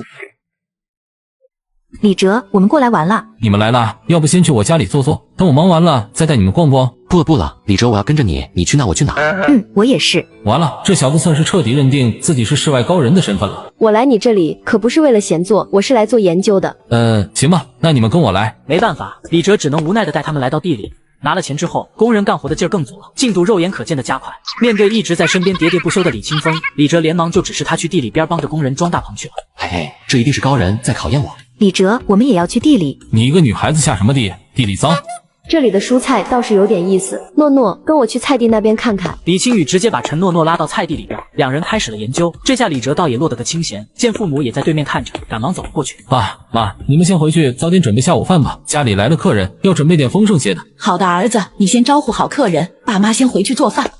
看着菜地的进展，照眼下这速度，2亩地的大棚应该很快就能装完了。估计下午自己就可以把那株彩灵果给移植过来了，那山参的种子也可以种下。先植种植计划开始。李哲在转头望向李青雨和陈诺诺时，看见两个人在自家菜地里面，一人手拿着一个拳头般大小的西红柿在啃，吃的是毫无形象。喂，我说两位大美女，你们不是说来研究作物吗？怎么在这偷吃我家的西红柿起来了？爸妈正在厨房做饭，很快一桌饭菜就准备了出来。来，快尝尝正宗的农家菜。几个人伸出筷子夹了一口，纷纷的眼前一落。要知道这几位什么山珍海味没吃过呀，但李哲家这么简单的几道蔬菜小碟，就刷新了他们对蔬菜的认知，味道独特而美味，让人唇齿留香。久久不见自己母亲上桌，李哲好奇地问道：爸妈怎么不过来吃饭呢？你妈在给师傅煮面呢，人家来帮咱家弄大棚，一顿午饭，咱们肯定是要表示一下的。待会儿你也帮忙送到地里去。好的，爸。李哲赶紧扒了2口饭。厨房里，母亲煮的面已经差不多了。这乡下要是有个什么事儿啊，一般都会包了师傅们的饭菜的，这是对手艺人的尊重。李哲连忙的过去帮忙，这么多面他也拿不完啊，于是还得再叫一个人。李清风，你来一趟。来了。哇，还有面吃啊！这还是豪气冲天的李家子弟吗？他怎么变成这副模样了？哎，吃什么面呢？让你帮忙把面跟我一块儿送地里去。可是我还没吃饱呢，我也想吃面，这面看着就好吃。想吃面，我这就给你煮，待会儿回来正好能吃上。李清风这才端起了托盘，跟着李哲往地里去了。等到了地里边，李哲将面条亲手送到每一位师傅的面前，工人们都在心里暗暗的竖起大拇指。这么年轻的大老板，又有钱，还这么客气，还真是难得啊！都是些清汤面，人太多，弄饭的话忙不过来，师傅们将就着吃，上面的青菜都是自己地里种的。老板客气了啊。老板，你家的面也太香了，尤其是这青菜，真香。可不是嘛，从没有吃过这么好吃的面。工人们连连的夸赞，李哲只是笑笑，没有多说什么。毕竟自家的菜什么样，他可是知道的。很快，李卫国就来找李哲说扩建鱼塘的事儿，父子俩商量了一下，直接在村里找几个熟人，不仅省钱还放心。李清风见没自己的事儿，心里惦记着李哲妈说的面，就屁颠儿的回去了。大概傍晚的时候，大棚也搞定了。李哲将3个祖宗送走之后，带着彩灵果搬到了大棚里边。终于可以开始了。李哲小心地剥掉了根须上的泥土，将这彩灵果的根茎放进挖好的深坑之中，用铲子将泥土回填，并且压实。小步雨树，细细的雨丝从云团之下飘落，落在这株彩灵果上。那株彩灵果体上的花蕊微微的张开，就像是一张嘴在贪婪地吞咽着天空中飘下的雨丝。而彩灵果根茎上的绿光也越发的耀眼起来，银绿光芒大盛。应该差不多了。李哲将小步雨树收起来，先是恢复了一下体内的灵气，然后运用地灵之术将大棚这一片土壤给改造成了灵土。土地的颜色以肉眼可见的速度开始变得肥沃，而这株彩灵果得到领土的滋润，也开始焕发处于先知的活力。根茎上的莹莹绿光甚至照耀整个大棚的每个角落。果然，搭建大棚是对的，这东西这么稀奇，肯定会被人惦记上。接下来我们的灵参培育计划，那就看你们的了。这3颗果实只是普通返品的野山参种子，根据先知图鉴所记载，可将它们种在领土之后，每日用灵水浇灌一代之后，返品就会进化成灵参。先知的生长周期一般较长，动辄几十年甚至几百年。不过李这幸好有小步雨树，还有神器玉净瓶在手，就算做不到像韭菜一样可以一茬一茬的收割，至少能够将生长周期大幅度的减少到可接受的水准。到时候自己坐拥彩灵果以及灵参2种鲜植，这才算得上名副其实的小仙农吧。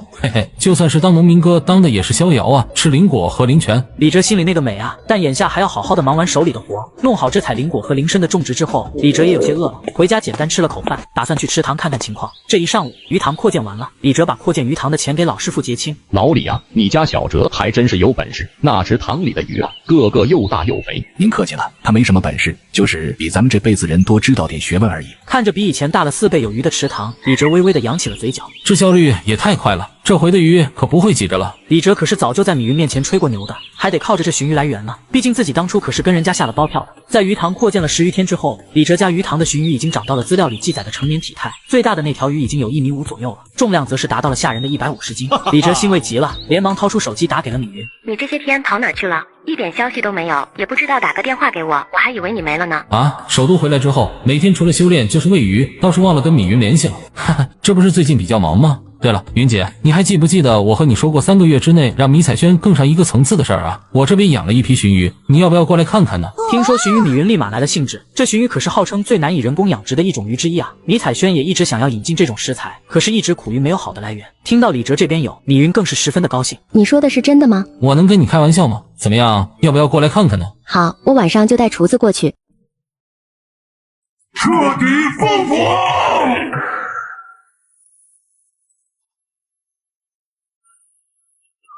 云姐，你来了。李哲，我带上厨师来了，你说的鲟鱼呢？快带我去看看。好的，云姐，我这就带你去鱼塘，你看了肯定会大吃一惊的。大黄，快去拿渔网出来。好的，主人。说完，大黄屁颠屁颠地跑回了院子。不一会，大黄就拿着渔网出来，来到了李哲面前。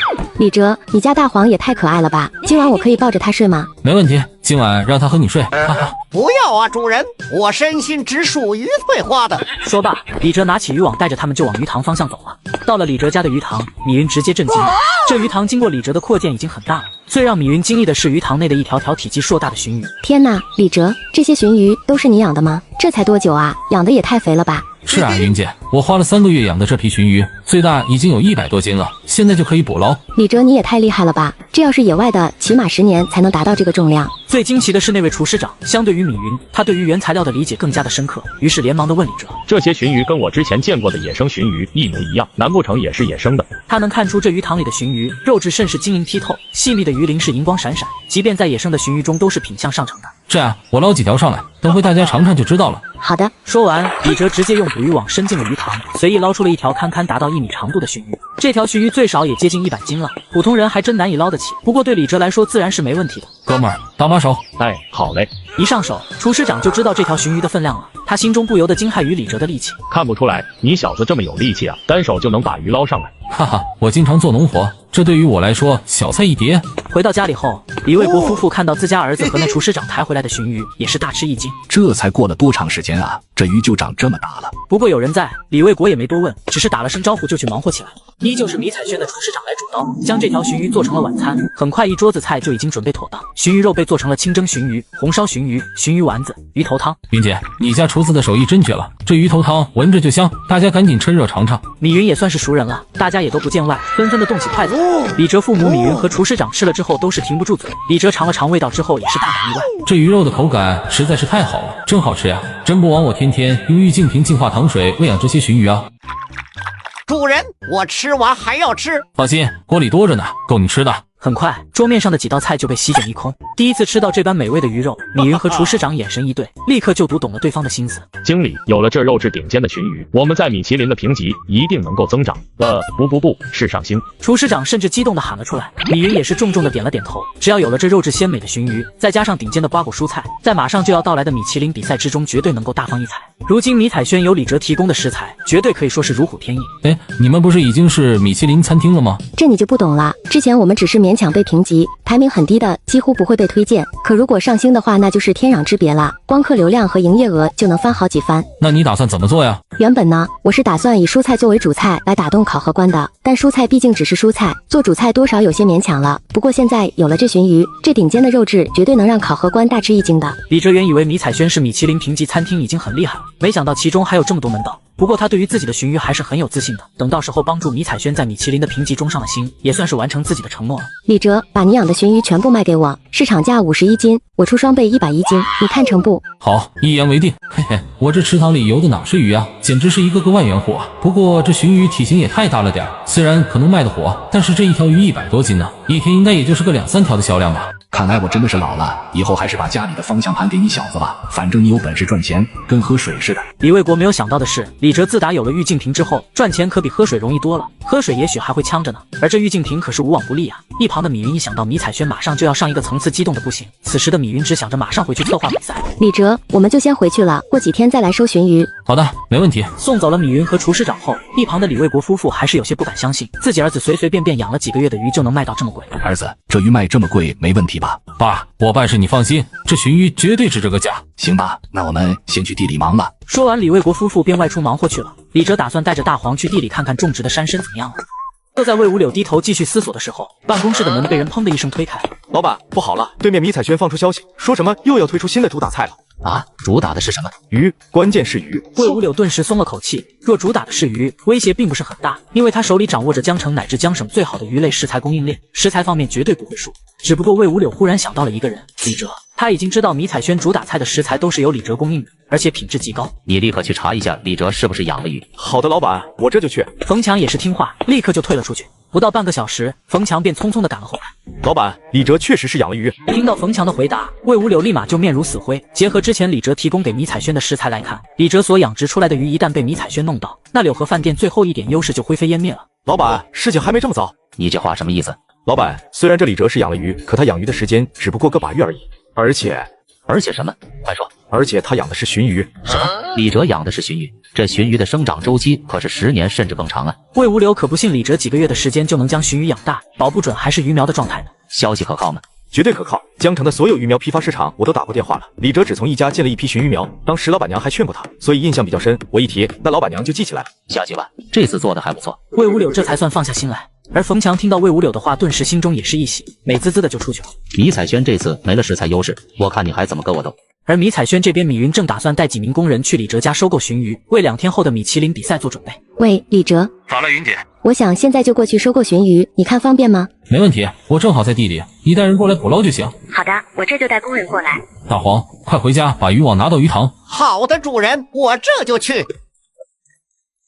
云姐，你们来了。是啊，这几位是我带来捕鱼的工人。几名工人带着渔网走上前，看到池塘里边那一条条肥硕无比的鲟鱼都震惊了，连忙询问李哲：老板，这鲟鱼都是你养的吗？这体积看着都有300斤了。哈哈，那当然。老板真是厉害，我还是第一次见到这么大的鲟鱼。师傅们夸奖了，走，我带你们开始捕鱼吧。对着外人，李哲也不好多说什么。主人，我也想吃鱼，可不可以帮我抓一条？我要小的。吃，一天到晚就知道吃。你看我都瘦了。一边去，我要开始干活了。工人们率先下网，热火朝天的干了起来。没一会的功夫，工人们便捞起了5条体积巨大的鲟鱼，装在了鱼桶里。站在边上的米云看着十分惊喜，不禁感叹道：李哲，你这鲟鱼看着品质真好，这鱼塘里的鲟鱼我全都要了。没问题，云姐，都给你留着。老板，总共捕捞了5条鲟鱼，称了一下重量，刚好500斤。李哲，这500斤鲟鱼，按照之前说好的100块1斤，也就是5万块，先付款，以后我每天都会派人来拉500斤，你看怎么样？生怕鲟鱼也像上次橘子一样，也被人来抢着购买似的。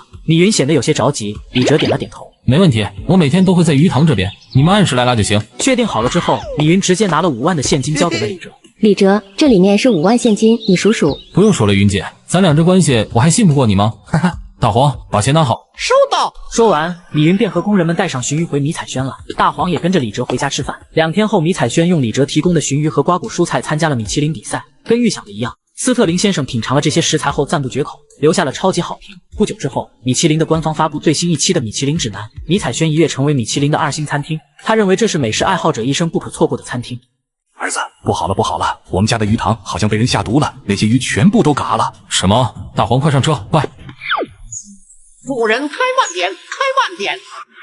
冯强，你不是说李哲只养了1个月的鲟鱼吗？那迷彩轩100斤1条的鲟鱼究竟是从何而来的？我调查过，李哲的鲟鱼确实只养了1个月，可这鱼为何能长这么大？其中难道有诈？1个月能把鱼养到100多斤，这不符合常理啊！肯定是使用了特殊手段，比如激素。极有可能，不然鱼不可能长得如此之快。李哲养的鲟鱼生长迅猛，必是使用了激素。若我们能揭露此事，咱们直接匿名举报，让他尝尝苦头。反正也没人知道是我们干的。激素的猜测虽然有些离谱，但李哲在短短时间就将鲟鱼养到100多斤，不用激素似乎确实难以做到。想到这里，魏无柳心中的怒火更盛了。好，就这么办，不能让他这么嚣张。我这就去，保证让他吃不了兜着走。当晚，江城工商局与质检局就接到了匿名举报，称迷彩轩使用含激素食材。第2天上午，2局联合执法队亲赴了迷彩轩的后厨彻查。米云急忙赶了过来。发生什么事了？我们接到匿名举报，说您店里的食材使用了激素喂养，需要带一些样本回去检测。这不可能呀，我们使用的都是天然食材。等检测结果出来就知道了。说完，质检员迅速带走迷彩轩后厨各类食材。米云惊愕不已，他深知餐厅供货员的李哲绝不可能用激素，肯定是有人在背后使坏。而在乡下的李哲也获悉此事，这是被李卫国夫妇知道后，二老心急如焚，想欲问个明白。儿子，咱家蔬菜和鱼是否真的用了激素？我与你母亲心中着实不安呀。爸，你们放心便是，咱家的作物绝未用任何激素，且比寻常的蔬菜更健康，吃了还有益身体呢。主人，我相信你。大黄真乖。安抚好父母后，李哲深知这是有人在针对迷彩轩，他并未将其视为危机，反觉这是一次打响自家农产品口碑的机会。李哲不慌不忙，而米云这边却心急如焚，连忙拨通了李哲的电话。李哲，迷彩轩被举报使用激素的食材，这可都是你提供的呀，这下该怎么办？云姐别急，这种雕虫小技而已。怎么能不急？现在店里业绩一落千丈，网上都在说我们店黑心。没事的，云姐，你要相信我，过2天检测结果出来，所有的质疑都会消失。好，那我相信你。江省质检实验室里边，检测人员正在检测从迷彩轩带回来的样本，无论是橘子、蔬菜还是鲟鱼，都没有检测出激素成分，相反，还检测出很多对人体有益的微量元素，其含量都远超同类品种。在本事件的第3天，江城工商局和质监局联合发布了声明，经调查，迷彩轩的食材没有任何问题。而柳河酒店的办公室里边，魏无流已经气得脸色发黑了。怎么会这样？我不信，这李哲提供的食材怎么可能没问题？站在面前的冯强大气儿都不敢出，生怕魏无流把气儿撒在自己的头上。事情都到了这个地步了，该怎么办？你平时不是爱出馊主意吗？倒是想个办法呀。冯强略微思索了一下，眼中流露出了犹豫之色。有主意就快说，别吞吞吐吐的，都这种时候了，你只管说便是。老板，还有一个办法，本来我不想说的，但眼下咱们到这个地步，我也不得不说了。什么办法？快说。要想压过迷彩轩，只要让迷彩轩得不到李哲的食材就行。你是说，就看老板您敢不敢了？魏无柳坐在椅子上，几度要张嘴拒绝冯强的提议，可一想到家中那个母老虎和柳河酒店的现状，心下一苦，终于还是站起了身。就按你说的办，把东西准备好，手脚干净点，不能留下任何证据。冯强重重的点了头，随即就下去开始实施自己的计划。第2天一早，李哲正在家门口洗着摩托车，突然，老爸急匆匆的跑了回来。儿子，不好了不好了，我们家的鱼塘好像被人下毒了，那些鱼全部都嘎了。什么？大黄，快上车，快！主人开慢点，开慢点。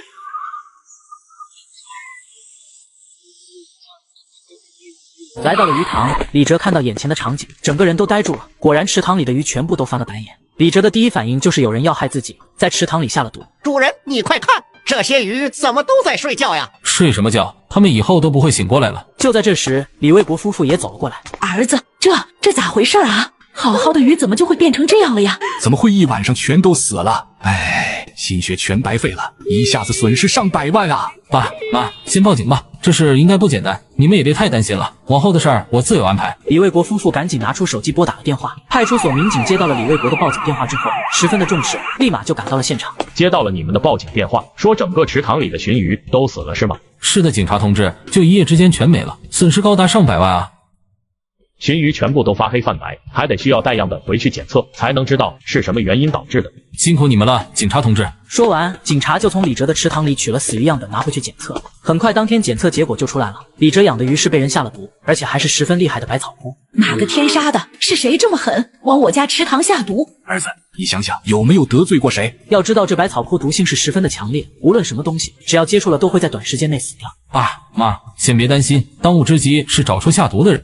具体是什么案件吗？是关于江城赫赫有名的美食鲟鱼刺身，有人蓄意在养殖鲟鱼的鱼塘投毒，导致大量鲟鱼死亡，初步评估经济损失已超100万。下毒还上百万的损失，这可是大案啊！江叔，您觉得凶手的动机是什么？是竞争对手的恶意报复，还是其他隐情？目前动机尚不明朗，但鉴于此案涉及金额庞大，社会影响极其恶劣，我们必须争分夺秒，尽快侦破此案，给受害方一个公正的交代。我明白，江叔，我将带领警犬科全力以赴投入此案。不过，我们现在应该从何处着手调查呢？现场是否留下了有价值的线索？现场确实存在一些线索，有待你们深入勘查。切记，凶手手段狠辣，务必谨慎行事。江叔，您放心，我会小心的，一定要把这个凶手揪出来。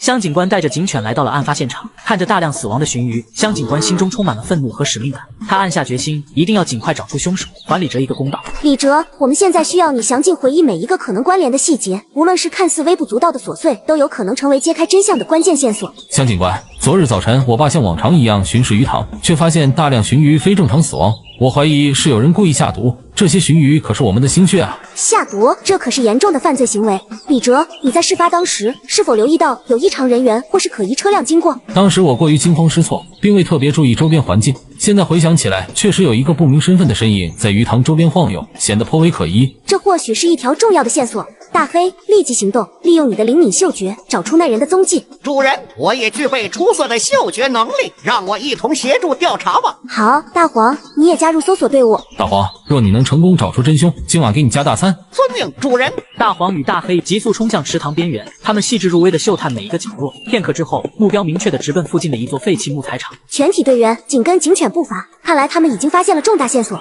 众人心情紧张而有序地跟随警犬进入了木材厂。主人，我已经闻到了那个坏人的气息，他就在里面。干得好，大黄，走，我们进去看看。现场情况复杂，大家务必保持警惕，随时准备应对突发状况。你们是什么人，竟敢擅自闯入此地？我们是警察，正在对一起鲟鱼中毒案件进行调查。你是否是此处的工作人员？我只是恰巧经过。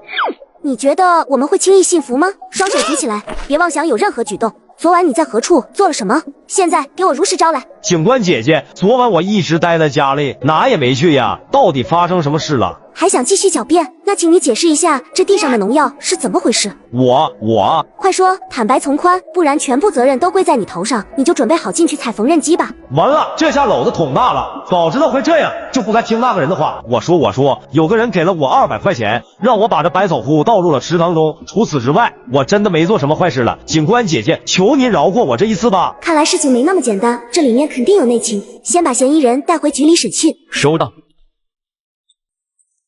李哲，后续的事情就交给我们警方处理，你只需在家静候调查结果即可。那就拜托向警官了。主人，今晚别忘了我的大餐。放心，今晚给你吃个够。那就谢谢主人了，嘿嘿。说吧，究竟是谁指使你们去破坏人家鱼塘，投放百草枯的？我只记得那个人身材肥胖，个头不高，好像是某个酒店的高层管理人员。刑警队闻讯立即行动，按照嫌疑人描述的调出了最相似的人柳河酒店冯强的相关资料及照片，将其摆放在混混眼前。是他吗？没错，就是他，是他让我向李哲的鱼塘里投放了百草枯。随着真相浮出水面，刑警队立即展开了行动，直奔柳河酒店，是要将冯强缉拿归案。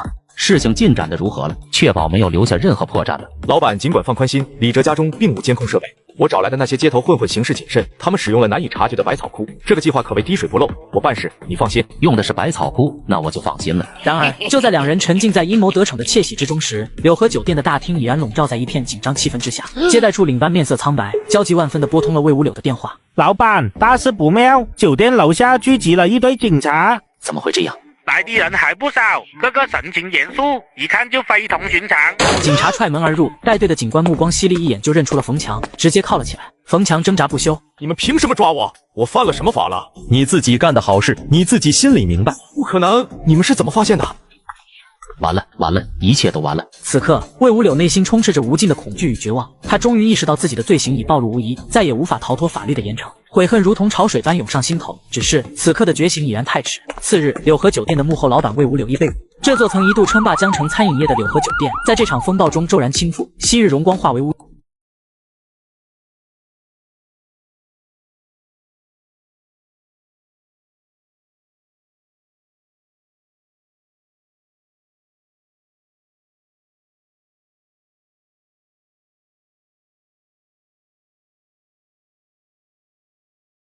哎，这是什么东西啊？怎么还发着绿光？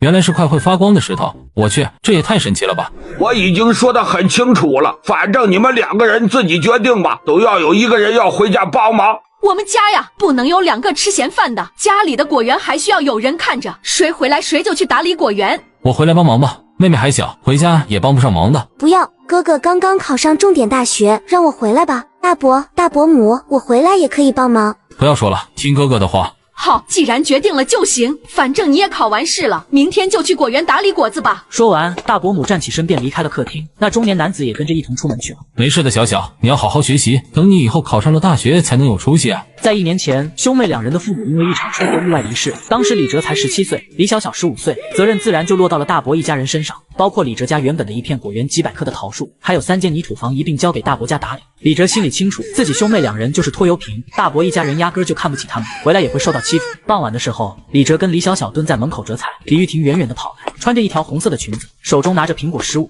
滚开！你们挡着我路了。门这么大，你从旁边进一下不就行了吗？李哲有些生气，对于这个大伯家的妹妹他可没有好感，声音大了一点。没想到张玉婷哇的一下就哭了起来，一边哭一边喊：妈，他们欺负我，还骂我。是我家的，住我家的，还敢欺负我女儿！你们2个白眼狼，今晚别想吃饭了。大伯母，不是这样的。不是这样的，那是怎么样的？婷婷还能说谎不成？小年纪就这么歹毒，早知道这样的话，当初就不该留你们2个，让你们2个白眼狼饿死算了。李小小委屈的哭了出来，李哲把她抱在怀里，他想到了以前妈妈还在的时候，小小也是爸妈的宝贝，哪里受到过如此欺负啊？晚上大伯回来，李玉婷又哭了一番，哭完之后还得意的朝李哲做了个鬼脸。我回房间去，今晚别想吃饭了。大伯一脸生气的样子，就差动手打人了。李哲带着李小小回了房间，2兄妹坐在床上，肚子饿得咕咕叫。睡吧，睡着了就不饿了。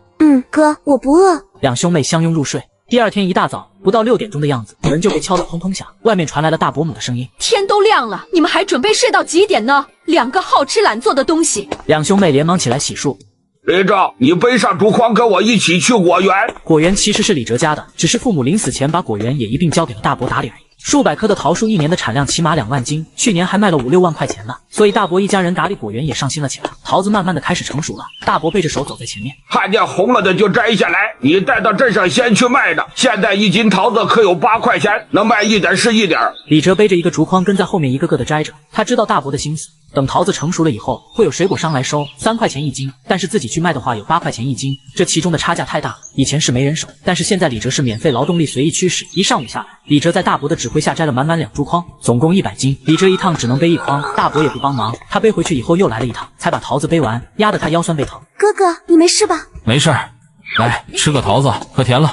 干什么呢？桃子不用卖钱啊，一个都好几块呢，你们吃得起吗？不吃，大伯母，我们不吃了。李小小连忙把桃子放回竹筐，拉着李哲的手。2个没用的东西，活干不好，成天就知道吃。李哲站在一边，拳头紧握，他感觉自己太对不起妹妹，连一个桃子都没办法给妹妹吃。当天中午吃完饭以后，太阳正大得很，李哲便被大伯跟大伯母赶了出去，让他去县城卖桃子。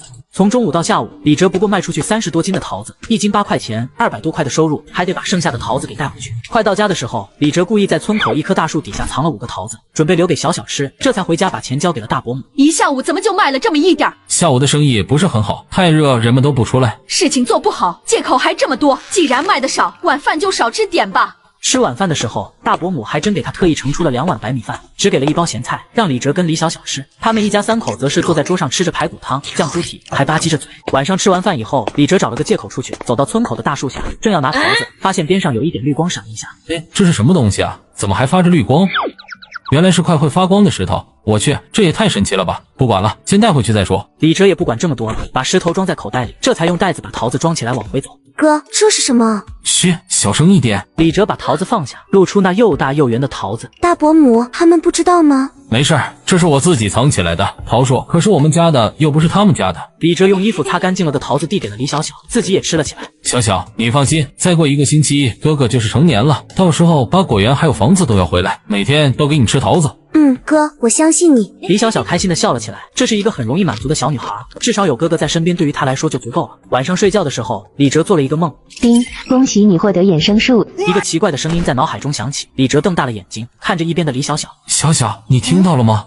什么？张小小一脸茫然，显然没有听到刚才的声音。没什么，可能是我听错了。李哲摇了摇头，刚刚想要起床，突然感觉自己的脑海中传输过来一连串的信息，信息都是关于衍生术的用法，还有就是效果，可以使得水果蔬菜散发10倍诱惑，口感倍增。是做梦吗？为什么这么清晰？难道跟昨晚的梦有关系？李哲一脸茫然，当下不再多想，穿好衣服以后，发现口袋里面什么都没有。细想之下，才记得昨晚自己捡了个会发光的石头，但是石头却已经不见了。能看到桃子明显的大了一圈，红彤彤水灵灵的，更加的显眼诱人，还散发着阵阵奇异的香味。放下那个桃子，这是我家的桃子，你给我拿来。妈妈，李哲他居然打我。姐姐，你没事吧？不要哭了。滚开！谁是你姐姐？吃里扒外的2个东西，供你们吃，供你们穿，还敢打我女儿，有没有王法了？你们2个没良心的东西，今天别想吃饭了，快出去！大伯，我们知道错了，求求你们不要打哥哥。好，你们还知道错？2个白眼狼成天就知道糟蹋粮食。是他先骂我们的，骂你都算是看得起你。你们2兄妹就是蛀虫，成天除了花钱什么都不会。我们花你们什么钱了？果园是我家的，去年卖桃子的钱，你们给过我们1分吗？你家的？什么叫你家的？你爸活着的时候还要叫我一声大哥，你算什么东西？还敢跟老子争果园？就算我爸叫你大哥，但是果园就是我家的，你们只是法定监护人，别以为我不知道。再有1个星期，我就满18周岁了，到时候果树还是我的。这2个白眼狼，乡里乡亲的都来看看呀！看看这白眼狼，这1年多来，我们供他们吃，供他们穿，到头来原来打的都是果园的主意啊！大伯母范桂花喊了起来，走到门口，招呼着街坊四邻在这里看热闹，说的那叫一个委屈啊！好像他多么含辛茹苦的对待李哲跟李小小一样。这大早晨的都吵，吵什么呢？还让不让人消停啊？村长，你来的正好，你看看这2个没良心的白眼狼，当初我那个弟弟死的时候，把他们托付给我们，我们还好心的供养着他们，但是没有想到啊，这白眼狼不仅仅打了我的女儿，还说要把果园拿回去。村长，你人最公道了，你看看这都什么事儿啊？有这么当侄子的吗？果园本来就是我们家的，你们只是法定监护人。等我成年了，你们要把果园还给我。还有，这1年来你们对我跟小小好不好，只有你们自己清楚。李哲，你这话说的不要怪村长说你了，怎么说这也是你的大伯跟大伯母吧？你看看你现在的样子，让乡里乡亲怎么看你？村长，我知道你的意思，不管别人怎么看我，既然是我家的东西，我就要拿回来。再说了，我可没有这样的大伯跟大伯母。村长啊，你听到了吗？你看看这白眼狼说的是什么话？哎呀，长大了，翅膀硬了，就不让我们了。今天当着村长跟这么多村民的面，别说我李伟欺负你们2兄妹，果园是你们家的，但这1年来我打理果园也耗费了人力物力财力，你想把果园要回去，行，拿出5万块钱来，就当我吃点亏，果园就还给你。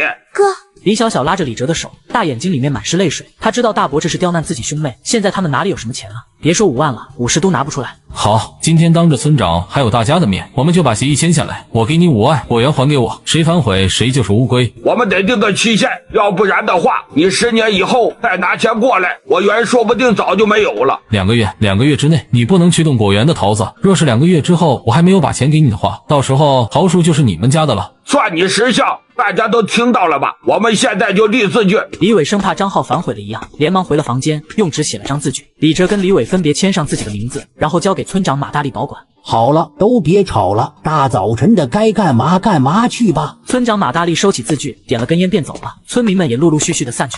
2个白眼狼，滚吧！活该你们一辈子都穷，离开了我们，饿死你们2个。李哲跟李小小被赶出了大伯家。临走的时候，李哲拿了一根棍子，还把昨天卖剩下的70斤桃子挑出来了。李小小跟在哥哥的身后，2兄妹还有大黄迎着初升太阳的方向慢慢的离去。李哲原本的家是一处只有100多平米的泥土房，后面是1亩菜地。自从父母走了以后，菜地已经荒废了，泥土房也布满了灰尘。2人回来以后，正好把桃子往地上一放，拿起2个桃子，偷偷的使用了衍生术之后，递给了张小小一个。哥，我不饿，你吃吧。吃吧。小小吃完以后，哥哥就去县城把这些桃子给卖了，挣点钱。说着，咬了桃子一口之后，李哲的眼睛都瞪大了。昨天他也吃了桃子，虽然好吃，但是可没有今天的这种感觉。一口下去，满嘴都是鲜嫩的汁液，清凉无比，回味无穷，让人不由得想要再继续吃下去。哥，我从来都没有吃过这么好吃的桃子，昨天晚上的都没有那么好吃呢。小小喜欢就多吃点，哥哥这就去县城把桃子卖了。主人，我也要去县城。想去那就走吧，记住，到了县城后不能乱跑。收到。李哲突然充满了信心，他觉得只要有衍生术，就算自己卖的贵一点，相信买桃子的人也不会少。李哲只能用扁担挑着几十斤的桃子朝县城出发了。来到水果市场的时候，不过是上午8点多钟，正是人多的时候。李哲偷偷的把手放进了竹筐里面，暗暗使用衍生术，然后又是另外一筐。很快2竹筐的桃子都发生了变化，放在水果市场里面异常的显眼。来来来，走过路过千万不要错过，又大又圆的桃子，不甜不要钱。小伙子，你这桃子怎么卖呀？10块钱2个。李哲也没有秤，昨天的秤是大伯家的，现在一点钱都没有，又哪里来的秤呢？所以只能随口报价了。小伙子，你这桃子也太贵了，能不能便宜点？10块钱2个，不二价。我这桃子跟别人卖的可不一样。阿姨，我们家桃子可好吃了，保管你吃了还想吃。老板，你家的狗还会推销啊，真可爱。怎么样，要来2个不？大妈犹豫了一会儿，想要走，但是实在受不了这桃子外表的诱惑。行吧，给我来2个。大妈的神情有些纠结，还是忍不住的掏出10块钱递给了李哲，自己一边拿起一个桃子吃了起来。那大妈咬了一口之后，便瞪大了眼睛看着李哲，仿佛价格什么的完全不在话下一样。好吃，真好吃，这桃子也太好吃了。我说的没错吧，阿姨？我们家果子比普通桃子好吃多了。是啊，再给我来50块钱的。没问题，大黄快去装桃子。好的，主人。李哲心里乐开了花，没想到这衍生术的效果这么好，当下拿着袋子装了15个桃子递给大妈。这一幕也被周围买东西的人看到，纷纷朝这边看来，充满了指引的光芒。老板，桃子怎么卖？10块钱2个。那给我来2个。好的。女孩犹豫了一下，还是掏出了10块钱买了桃子，拿起一个尝了起来，跟刚才大妈一样，眼睛都瞪大了。老板，再给我来100块。好嘞，大黄快帮忙。好的，主人。女孩的这一举动让更多人朝这边走来了，有些听到李哲说价的人都觉得这卖桃子的是不是疯了？10块钱2个桃子，抢钱呢？但是越来越多的人聚焦了过来，纷纷忍不住的掏出10块钱买了2个以后，又拿出红彤彤的票子，生怕自己错过了这一辈子都没吃过的美味桃子。李哲收钱都收到手里。正在此时，人群中一位身穿鹅黄色吊带裙的女孩走进来。老板，你这桃子怎么卖啊？10块钱2个。给我来20个吧。好嘞。李哲利索的装了2袋桃子递了过去。江雨涵抓起一个桃子便吃了一口。我去，老板，你家桃子实在是太好吃了，这些桃子我全部都要了，多少钱？这可不行啊，大大妹子，先来后到，懂不懂？这么好吃的桃子可不能让你一个人买了呀！边上一个大妈不乐意了，一开口，众人也纷纷反应了过来。就算江玉涵漂亮，但是桃子也不可能全都给对方买了去啊，那自己还吃什么？就是看你长得漂亮，所以让你先买了。你想全要，想都不要想哦。其他人也纷纷开口，一时间江玉涵成了众矢之的。老板，把你的手机号给我，下次我单独买可以了吧？江玉涵皱了皱眉，她可不想惹众怒，所以干脆留下李哲的手机号再说。美女，不好意思啊，我没手机。这都什么年代了，居然还有人没手机，也太可笑了吧？那你住在哪儿？我住在油菜村。行，那我先走了，下次我去找你买桃子。说完之后，周围买桃子的人都已经等得不耐烦了，拥挤了起来。没一会，70斤桃子全部卖完了，一共卖了1400元。李哲开心坏了。老板，你这桃子什么时候还来卖？暂时没有了，不过2个月以后我还会来卖。李哲苦笑。若是果园现在交给自己，别说是5万了，就算是10万，他也愿意给大伯。可惜他现在没钱，自然摘不到桃子，只能想别的办法了。大黄，收拾一下回家，今天挣钱了，今晚给你加鸡腿。好的，那就谢谢主人了。离开了水果市场，李哲走路都更有劲儿了，怀中揣着1400多块钱，这可是他们发财致富的本钱呢。去服装店给张小小买了一条裙子，李哲又去农产品市场买了些蔬菜的种子。老家后面还有1亩地，可不能浪费了。回到家，李小小听到动静跑了出来。哥，你回来了。小小，哥给你买了一条裙子，快换上看看。哥，你又浪费钱了。没事，哥以后会挣更多的钱，让你过上好日子的。你看，哥一上午就把桃子给卖完了。哥，我相信你。那我先去换裙子了。李小小开心的朝房间跑去，将那白色的裙子穿上以后走了出来，像是一个超凡脱俗的仙女一样。哥，好看吗？好看，小小穿什么都好看。哈哈。两人在家里面吃了饭以后，李哲拿了一把锄头，走到菜地里，看着满是杂草的菜地，开始干活了起来。已经是中午了，但是他站在太阳底下，却没有感觉到热量，反而有一种清凉的感觉。真是奇怪了。李哲忍不住的嘀咕了一句，又开始干活。地里面的杂草都要清理干净，然后又得把土给翻一翻，列出一道道的菜地。这一株金银花树王，我们出20万，李先生，你觉得如何？我操！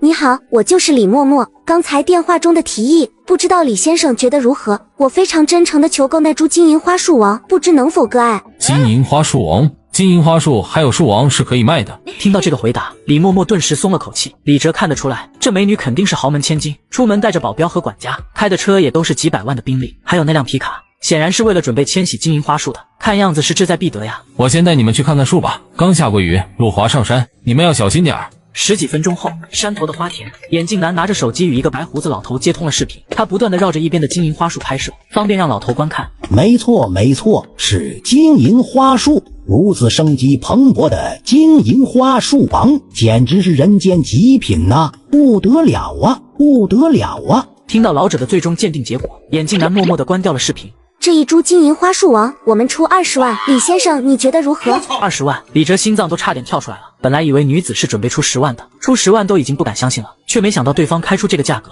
哈哈，发财了。20万啊，倒算公道，你们自己挖还是我帮你们挖？这个就不劳烦李先生动手了。很快，2位黑衣保镖就开始动手了，借了李哲家的工具忙活起来。在挖住的时候，生怕这金银花树王被挖坏了一丝一毫，一行人连树带泥土将金银花装上了车，保镖塞给了李哲一个银箱子，里面足足有20万的钞票。李先生，以后要还有此类的药材可以联系我，绝对能开出让你满意的价格，这是我的名片。没问题，以后有好东西我肯定会联系李小姐的。递给李哲一张银色名片后，李默默似乎着急着回去，很快就开车走人了，带着现金回到院子，可把父母给惊呆了。他们平时所有的时间都耗在了花田里，可是对自家的金银花树了若指掌。什么时候花田里有了金银花树王了？胖子惊的也是目瞪口呆，抢过了箱子数了数，我去，还真是20万啊！一棵树能卖这么多钱？你家种的是仙树吗？骗人的吧？唐硕可不相信一棵树能卖20万，开什么玩笑啊！当是沉香木紫檀树呢。骗人！你觉得名满春城的李家大小姐会有那么多时间专门出来骗人吗？李家大小姐，你是说李默吗？唐硕惊呼了一声，接着下意识地将目光投向了李哲手上的那张银色名片，上面赫然是李默默的名字，顿时表情精彩到了极点。什么树这么值钱呢？这个我们家的金银花树而已，一株20万，价格公道，我还有1000株呢，懒得卖了。几个人对于李哲这个装逼是猝不及防，全部都目光呆滞。本来听人说李哲你年入几百万还不相信呢，真是羡慕你这样几年下去攒个几千万身家根本是小意思啊！都说农家乐赚钱，难怪你大学毕业非要回老家。说着还似笑非笑的扫了唐硕一眼，唐硕此刻羞愧的要死，恨不得找个地缝钻进去，装了一下午的逼，没想到最后发现都成了笑话了。自己引以为豪的家产，在别人看来根本就不算什么。本来是要秀优越挖苦李哲的，结果却变成了没事找虐被打脸。杜珊此时表情也是阴晴不定，眼神中带着懊悔复杂的情绪。怎么后悔了吗？一说完，便朝门外的越野车走去。胖子4人离开后，李哲被父母审问了一下午，好不容易才应付过去。第二天，镇上开了集市，一大早父母带着这段时间的收获去镇上售卖。今天去花田照顾采集金银花的工作，自然是全部交给李哲了。上山的路上，李哲眼睛一亮，不远处一棵树上，此时一朵拳头大小的乳白色猴头菇出现在视线中。猴头菇是中国传统的野味佳肴，肉鲜嫩，味道香，有山珍猴头、海味燕窝之称。这朵猴头菇长在树上，位置不高，正好可以摘下来。嘿，晚上加道菜。正准备将猴头菇摘下，李哲脑海中忽然闪过这个想法。如果小灵女诀对金银花也有类似的效果，那真的就发了。现在就拿着猴头菇先练练手吧。于是凝神发动法术，随着一阵玄妙的感觉从心中升起，一朵和先前差不多的巴掌女云在脑中练习起。已经是第2次发动法术，李哲有些驾轻就熟的意思，心念一动，竟然用心控制着巴掌女云开始变大。这样也行。李哲心中一喜，在他的注视中，猴头菇经过灵敏的滋润，体型开始逐渐变大。老子成神仙了！李哲得意极了。可就在这个时候，一阵强烈的眩晕和恶心感涌上心头，脑袋一黑，晕了过去。主人，您怎么了？别下本王了！医师跑回来叫我和你爸上山把你背回来。医生说你是过度操劳，精神严重消耗虚脱晕倒的。就是主人，昨天你可吓死本王了！李哲愣了一下，很快意识到原因一定是自己使用小灵女诀过度导致的。第一次给山子甲施这小灵女诀，他就感到有些恶心，但没注意，这一次发力发大了，彻底透支了身体。要是能起来，先吃点饭吧。你爸在你晕倒的地方捡到了一个非常大的猴头菇，切了一半炖成汤，太好喝了。要不是我拦着，估计全给他喝光了。猴头菇，该不会是我在树上发现的那个吧？李哲在厨房里看到了切剩下一半的猴头菇，微微有些吃惊。一般的猴头菇直径也就是15厘米，就达到这生长极限了。可这只猴头菇却有拳头大小，成长直径达到了25厘米。你爸已经喝过了，上山忙活了，你赶紧喝吧。母亲给李哲盛了一碗猴头菇鸡汤，浓郁的香气扑鼻。李哲本来并没有什么胃口，喝了一口，鲜美顺滑的口感让他眼睛一亮。我去，这猴头菇什么时候这么鲜美了？你喜欢喝呀？我明天看看，去找些来留着做汤。啊，不用，那个我明天去吧。李哲猜测，这猴头菇比以前食用的鲜美得多，肯定和自己的小灵女诀有关系。老老实实的待在家里，哪里也不许去。明天去医院全部查查。别，妈，我跟你说实话，我是不小心从树上掉下来睡晕的，这真没什么问题。爬树，你能耐呀！以后除了早上跟我们去花田，没事少自己往山上乱跑。听了解释，母亲反而更加火大了，直接板着脸训斥。李哲不能出门了，只能在院子里活动。从刚才喝了几口猴头菇鸡汤后，他就感觉从腹部升起一阵阵热流在身体中涌动。本来以为是食物的热气而已，可都10几分钟了，体内涌动的这股热气都没有消失，反而是越来越大。真是奇了怪了，这股热气并不让他难受，反而非常舒适，四肢充满力量的感觉。下意识的，他去搬院子里一块石磨大小的花岗岩，却没想到竟然真的给搬了起来了，而且感觉一点都不吃力。我去，力气怎么变得这么大了？难道我体内的热气像是武侠小说的真气？唯一的解释应该就是刚刚吃的猴头菇了，因为被自己的小灵女诀法术灌溉，有了传说中天才地宝的作用。李哲去问爸妈，却知道他们虽然已喝了猴头菇鸡汤，却并没有出现这种情况，只是精神的比往常好了很多了。难道只是对自己有这样的奇效？如果这热流是真气，那我能不能控制它流转呢？回到卧室关上门，李哲闭着眼睛坐在床上，五心朝天，一手丹田，用心神去控制体内那股热流。出奇的顺利，这股热流按照他的心意在体内无比顺畅的窜行着。春城滨海的一处别墅，此时一位身材修长的窈窕少女正小心翼翼地扶着一位身着唐装的老人慢慢地行走着。爷爷，您感觉怎么样？爽快呀，好几年没能到处走走了，这次真是要感谢你，要不是你买来的金银花树王，再配上花老头配的方子，我恐怕现在还不敢下床呢。爷爷，这都是我应该做的，你早点好起来，集团管理才能走向正轨。现在父亲一个人应付实在是太累了。你爸累就累吧，你要是心疼呢，你就去帮忙管理，反正爷爷老了不去。现在爷爷想的呀，就是到哪儿弄些好吃的山珍海味。爷爷，华师傅已经说你可以不忌口了，要不我帮你找些野味来吃吧。行，这个好，赶紧的。老人连忙点头，以前是个肉食动物，可是为了治疗怪症，几年没吃肉了，简直是要了命。另一边，李哲接下来的1个星期每天都在山上找猴头菇，他做了试验，已经完全搞清楚了，只有被小灵女诀灌溉过的猴头菇自己食用之后，才会在体内产生热流蒸汽，而普通的猴头菇吃了以后根本没有这种效果。有了这个发现，他现在每天都在找猴头菇，而且找到以后都会先施展一个小灵女诀，将其催发，然后再采摘回家。刚回到家门口，这个时候手机响了，拿出来一看，一连串的9，不用标备注就知道是李默默打来的。这有钱小妞，该不会是20万买书后悔了，想要退货吧？喂，李哲先生，我是李默默，之前买金银花束的那个还记得吗？啊，记得。李小姐有什么事吗？我想帮肠胃不好的爷爷求购一些野味和山珍。李小姐，这你可找对人了，我这里啊，山鸡、野兔、野鸭之类的都有，而且还有一种年份极高的猴头菇，那可不是一般猴头菇呀，说是猴头菇王也不为过，药用价值绝对不比金银花树王差，不仅味道鲜美，治疗什么肠胃疾病更是大大有效。还有，李哲一通吹嘘，对面的李默默却有些无语了。猴头菇是什么他很清楚，一般的野生山珍药材而已，除了对脾胃虚弱有些作用啊，真没什么值得吹的。好，我想买一些，你什么时候有时间？我下午没空，会派人过去收。不用你来，你给我地址就行，我送货上门吧。那怎么好意思啊？应该的。几朵前些天采摘的猴头菇，每一朵都被小林女爵师掌握，直径超过20公分的极品，3只野鸡，1只野鸭，全都一股脑的塞到一个背筐里。主人，我可不可以也跟你去城里呀？放心，我绝对不会乱跑的。行吧。10元1斤吧，200斤，给2000块行吗？可以，什么时候还需要可以再联系我，不过要提前几天哦，不然我不一定能抽出时间采摘。他现在发现了一个世外桃源般的山谷，探索的心根本停不下来，没太大心思搞其他的。村里的周黑子散步走到附近，见到李哲家门中停着2辆车，好奇的凑了过来。当他听到眼前的眼镜青年居然10块钱1斤收西红柿，顿时惊喜的眼睛冒光。他家也有西红柿，正愁销路呢。你们收西红柿呀？我家也有几千斤西红柿，要不要？见到周黑子凑过来，李哲脸色当场就黑了下来。离我家门口远点，这不欢迎你。哎呦，这是你家门口，不是你家，我就不离远点咋了？惹毛了老子，以后老子大的小的全在这里解决。周黑子本身就是赖子，说话自然气人。接着他又舔着脸讨好的问王秘书：“我家的西红柿是村里最好的，又大又好看，比他家的西红柿好多了。他家蔬菜都打很多农药的。”你们直接给大小姐送到饭店，我还有事情到老板那里。2位保安连忙点头，不废话，上车开了就走。他卖10块1斤，我卖9块8，怎么样？不赚钱就交个朋友。我们买够了，我们自己吃的。李哲先生，那我先回去了，你先忙吧。好，路上慢点，有空常来做客。原来是有钱老板私人下乡买菜的。周黑子一阵失望，看向李卫国阴阳怪气的说道：“我说老李啊，你这样不厚道啊！这么好的生意，怎么不只喝我一声？你也知道我家的西红柿都熟透，快烂在地里了。他们是小哲的朋友，买来自己吃的，买不了多少。我怎么就没有这样的土豪朋友呢？”翡翠轩是一家知名的5星级酒店，在滨海区黄金海岸一带也算小有名气，位于繁华商业区。快到中午，翡翠轩异常的忙碌，餐饮主管面色严厉，不断指挥着后厨：“打电话给我什么事？这么着急？”小姐也不知怎么回事，今天来的客人一大半都嚷点果盘，而且只要西红柿、樱桃、萝卜拼盘。现在店里厨房已经不多了。这些蔬菜都是王秘书从青岩村采购送来的那批吗？是的，我想请王秘书再去一趟。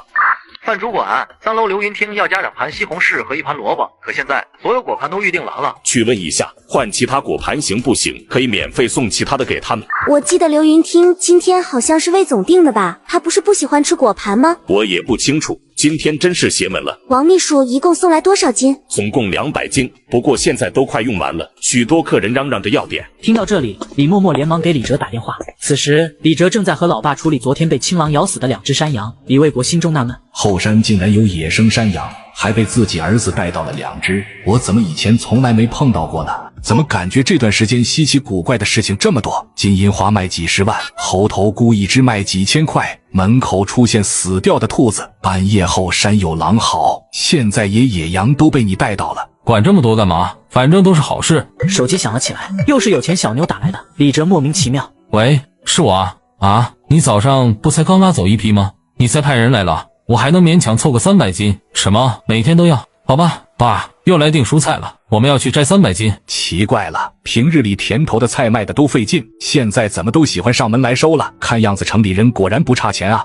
”2人去洗了手，然后又去了山上。另一边，周黑子一整天都很急躁，自家的几千斤西红柿快烂在地里了，却一直找不到出路。突然，他看到了一辆车驶进了山村道，微微一愣，就认出这车正是昨天去李哲家里拉西红柿那辆。于是他赶紧朝着李哲家里跑去。远远的，他就看到2位男子正抱着装着西红柿和萝卜的竹筐往车上搬，顿时大怒：“好你个老李，你昨天怎么说来着？不是说他们收了自己吃的吗？怎么今天又来收啊？有钱大家一起赚呀！你别太贪心了。想卖自己找人去，在这里耍什么威风？你们快点装车，明天要是还需要货，早上可以过来。但不要太早。好嘞，李哲先生，我们明天8点半过来怎么样？你要是忙不过来，我们也可以帮忙采摘的。这次一共是300斤，这是6000块，您收好。这是傍上土豪冤大头了啊！我说老李，咱们自己人发财也照顾下，帮我出点货吧，我就卖100斤。你问问人家愿不愿意，你随便卖多少，我管不了的。周黑子大喜，跑到2位保安面前。2位大哥，我和老李也是老朋友了，要不也顺便收点我家的西红柿，我家的比他家的好多了，也不贵，1斤18怎么样？实在不行15也卖了，够意思吧？神经病呀，拿老子当傻子呢？欺负我们没逛过菜市场吗？2个保安也不废话，就开车离开了。妈的，什么意思啊？老李，你不是耍我的吧？银海酒店是黄金海岸的另外一家高档酒店，和翡翠轩名头差不多，面对的都是高端客户群，因此竞争很大。只是这2天银海酒店的客人越来越少，更让酒店老板海云哲愤怒的是，以前的很多老贵宾客户不知为啥都往翡翠轩跑了。眼看客人越来越少，海云哲只能舔着脸亲自给一个个老顾客打电话。喂，谢老板呀，哈，好久没光顾了，我这不好奇吗？是不是哪里招待不周了的？我就问问，没有啊，没有就好。翡翠轩的果盘，哦，哈，谢老板吃腻了，想换家尝尝了吗？好一会，海云哲挂了电话，一脸难看，想了一下，于是给手下打了个电话，去翡翠轩点1盘樱桃萝卜果盘，1盘西红柿果盘回来，快点！问这么多干什么？快点去！海云哲心中烦躁，总觉得是那些老客户在消遣自己。半个小时后，2个果盘摆在了他面前。老板，翡翠轩好像疯了，就这么一个果盘卖188，听说还是刚涨上去的。什么？我们的果盘也不过才55、66，最贵的不会超过88，本来就是开胃菜，卖188，那简直是疯了。海云哲盯着果盘一会，从里面插了一半萝卜塞进嘴里。坏了！旁边的餐饮经理白宇见到海云哲这表情，也好奇的捏了一半一尝，顿时就感觉大事不妙了。翡翠轩有这种玩意，以后那些权贵富豪肯定都会往那边跑了。姐夫，我去查一下他们的进货来源，想办法给买断，说不定也是打压翡翠轩的机会。你别光和我拍马屁，赶紧去办，再这样下去，老子赔本不说，更麻烦的事情还在后面呢。对于本事没多大、天天拍马屁的小舅子，他心中一向鄙夷的很。要不是黄脸婆天天闹腾，早让他滚蛋了。第2天一大早，2位保安又开车按时到李哲家里。一辆黑色奔驰远远地掉在后面，在进村的时候还是被发现。猫哥，后面好像有人跟踪我们，什么情况？难道是我战后创伤症犯了？狗屁的后遗症，就是有人跟踪我们了。妈的，估计是银海酒店那帮家伙大意了，天天安逸过头了。猫哥，后面好像有人跟踪我们，什么情况？难道我战后创伤症犯了？狗屁的后遗症，就是有人跟踪我们了。妈的，估计是银海酒店那帮家伙大意了，天天安逸过头了。眼看就要到地方了，想换线路是不可能的。这个时候，猫哥突然看到一个人正站在路旁，顿时眼睛一亮。周黑子也看到了车过来，心中更是烦躁，心想该怎么将西红柿卖给人家，却没想到对方居然开车朝他开过来了。带我们去你们家西红柿田看看，要是可以，我们高价收购。嘿嘿，这下终于轮到老子发财了。猫哥，你还是这么坏啊！以前在缅甸老林里就迷鬼点子多。小儿科，让后面的蠢货跟着遭殃吧。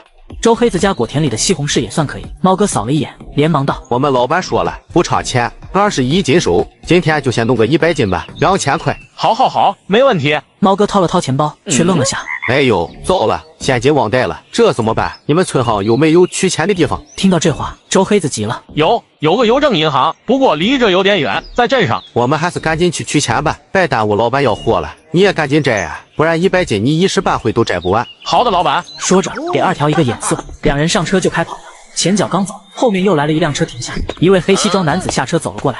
老板，刚刚他们是在你这买的西红柿吗？没错，就是从我这买的。他们来得及，忘了带钱，去取钱了，马上就回来。他们什么价？我多出2成，地里的全要了，怎么样？多2成，他们20元1斤，你出24吗？你确定全要？一听这价格，白宇更确定这就是翡翠轩的西红柿了，区24元而已。少啰嗦，我们全要了，赶紧签合同，我一次性付清。好的，老板。时近中午，翡翠轩已经坐满了人。餐饮主管跑到了李默默面前，小声道：“银海酒店开始打电话拉客人了，说他们有和我们一样的果盘，并且还说老顾客免费送。”哈哈，这个海胖子这么急躁，就不知道先拿一个西红柿尝尝吗？之前他已经听了保安猫哥的汇报，知道海云哲这人跟踪他们，然后被机智的猫哥给坑了，花了几万块进了一大批西红柿，本来就已经很开心了，谁知道现在更冒出这个更喜闻乐见的消息。对，马老哥，你来尝尝，绝对是一样的。而且我们可不像翡翠轩那样搞噱头，还限量。你放心，来就送个7、8盘。好嘞，小弟这就给你安排房间。挂了电话，心中得意。嘿嘿，幸好我机智，找人跟着翡翠轩的保安，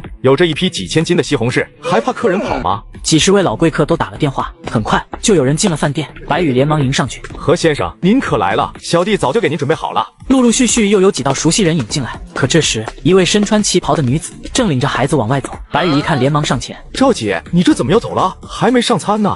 贵宾卡我已经扔进垃圾桶了，银海酒店真可以呀，居然拿一些难吃的西红柿糊弄我。说完不再理会白宇，领着孩子气冲冲离开了。白宇心中咯噔一下，闪过一个不妙的想法，连忙用对讲机呼叫厨师。很快从主厨口中得知，他买的那西红柿根本不好吃，跟菜市场买的便宜货没什么区别。完了！白宇看到又有几个熟人骂骂咧咧的离开，连忙打电话给海云哲：姐夫，姐夫，出事了，你快点回来！电话里说不清楚。海云哲正在开车，听到这话莫名其妙，有点懵了，狂踩油门，一路飙回了酒店。当听完小舅子的叙述，你是猪脑子吗？谁让你自作主张的？没确认一下你就直接打电话请顾客来？姐夫，我错了。不过眼下要赶紧补救啊，晚上还预定了很多，要是拿不出货可就麻烦了。白宇也是委屈极了，好心办事，结果被骗了，被坑了几万块不说，连酒店最重要的一些贵客都要得罪了。还不快给我去找！周黑子已经嘿嘿笑了一上午，有傻子花了6万块买了他田里的4000斤西红柿，还订了1000多斤樱桃萝卜，正幻想着熟悉的奔驰车又回来了。一位穿着白西装的男子先下来，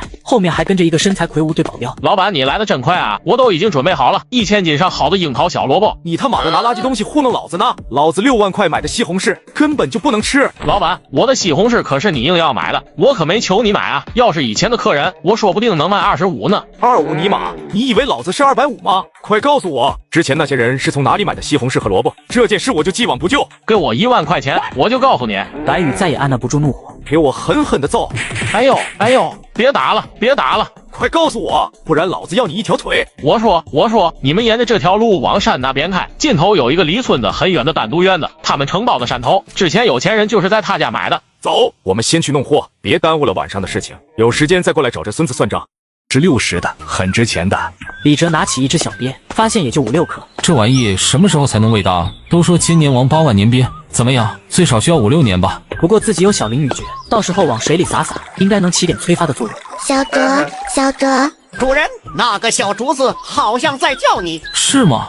走，我们过去看看。小竹妖被李哲转移到这里有一段时间了，已经通过地脉灵气恢复的差不多。你醒了啊？干嘛？你在池塘放这么多小虫子干嘛？我可以吃吗？这小竹妖居然还吃肉，千万别！你要吃了，我就把你砍了炖蘑菇汤喝。我现在已经恢复元气了，你就算想砍也砍不死我了，而且我还可以随时随地的遁走。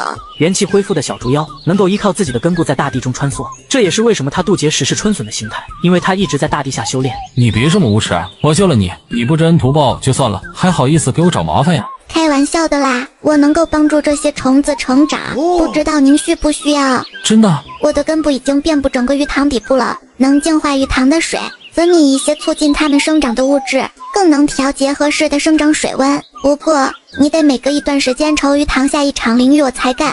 我去，原来是想收费。成交，那这里就交给你了，记住不能伤害里面的小东西，每隔一段时间我就会来施展一次小灵雨诀。成交。哎，现在连竹子居然都会做生意了，要不是为了让爸妈开心，我才懒得弄这些呢。连续平静了好几天，正在观察鱼塘甲鱼生长变化的李哲接到了李嬷嬷的电话。喂，李哲哥，今天有时间吗？需要什么？我给你送过去。最近又得到一批极品猴头菇，还有其他的一些野生药材。那真是太好了，我就是想问进一些猴头菇的事情，正担心没了呢。那我马上让王秘书去接你。好。小姐，我早已经安排好人等着了，这就打电话让他去接。王秘书果然厉害，这都提前安排好了。王秘书一脸云淡风轻，笑着对其他人点了点头。幸好老子机智，提前做了安排，这次终于不用我亲自去了。野狼出没的村子也太危险了。哈哈，这次叔叔我有口福了，真是要多谢嬷嬷了，多亏了你的西红柿和樱桃萝卜，我爸的厌食症都好了很多，加上那神奇猴头菇的疗养，估计不用多少天身体就可以恢复的不错了。嘿嘿，我也感觉好叔叔这2天气色好了很多。医生都跟我说了，以后就算吃点肉喝点红酒都不碍事了。酒还是得少喝，平时子玉哥你也管着点叔叔。我可管不了他。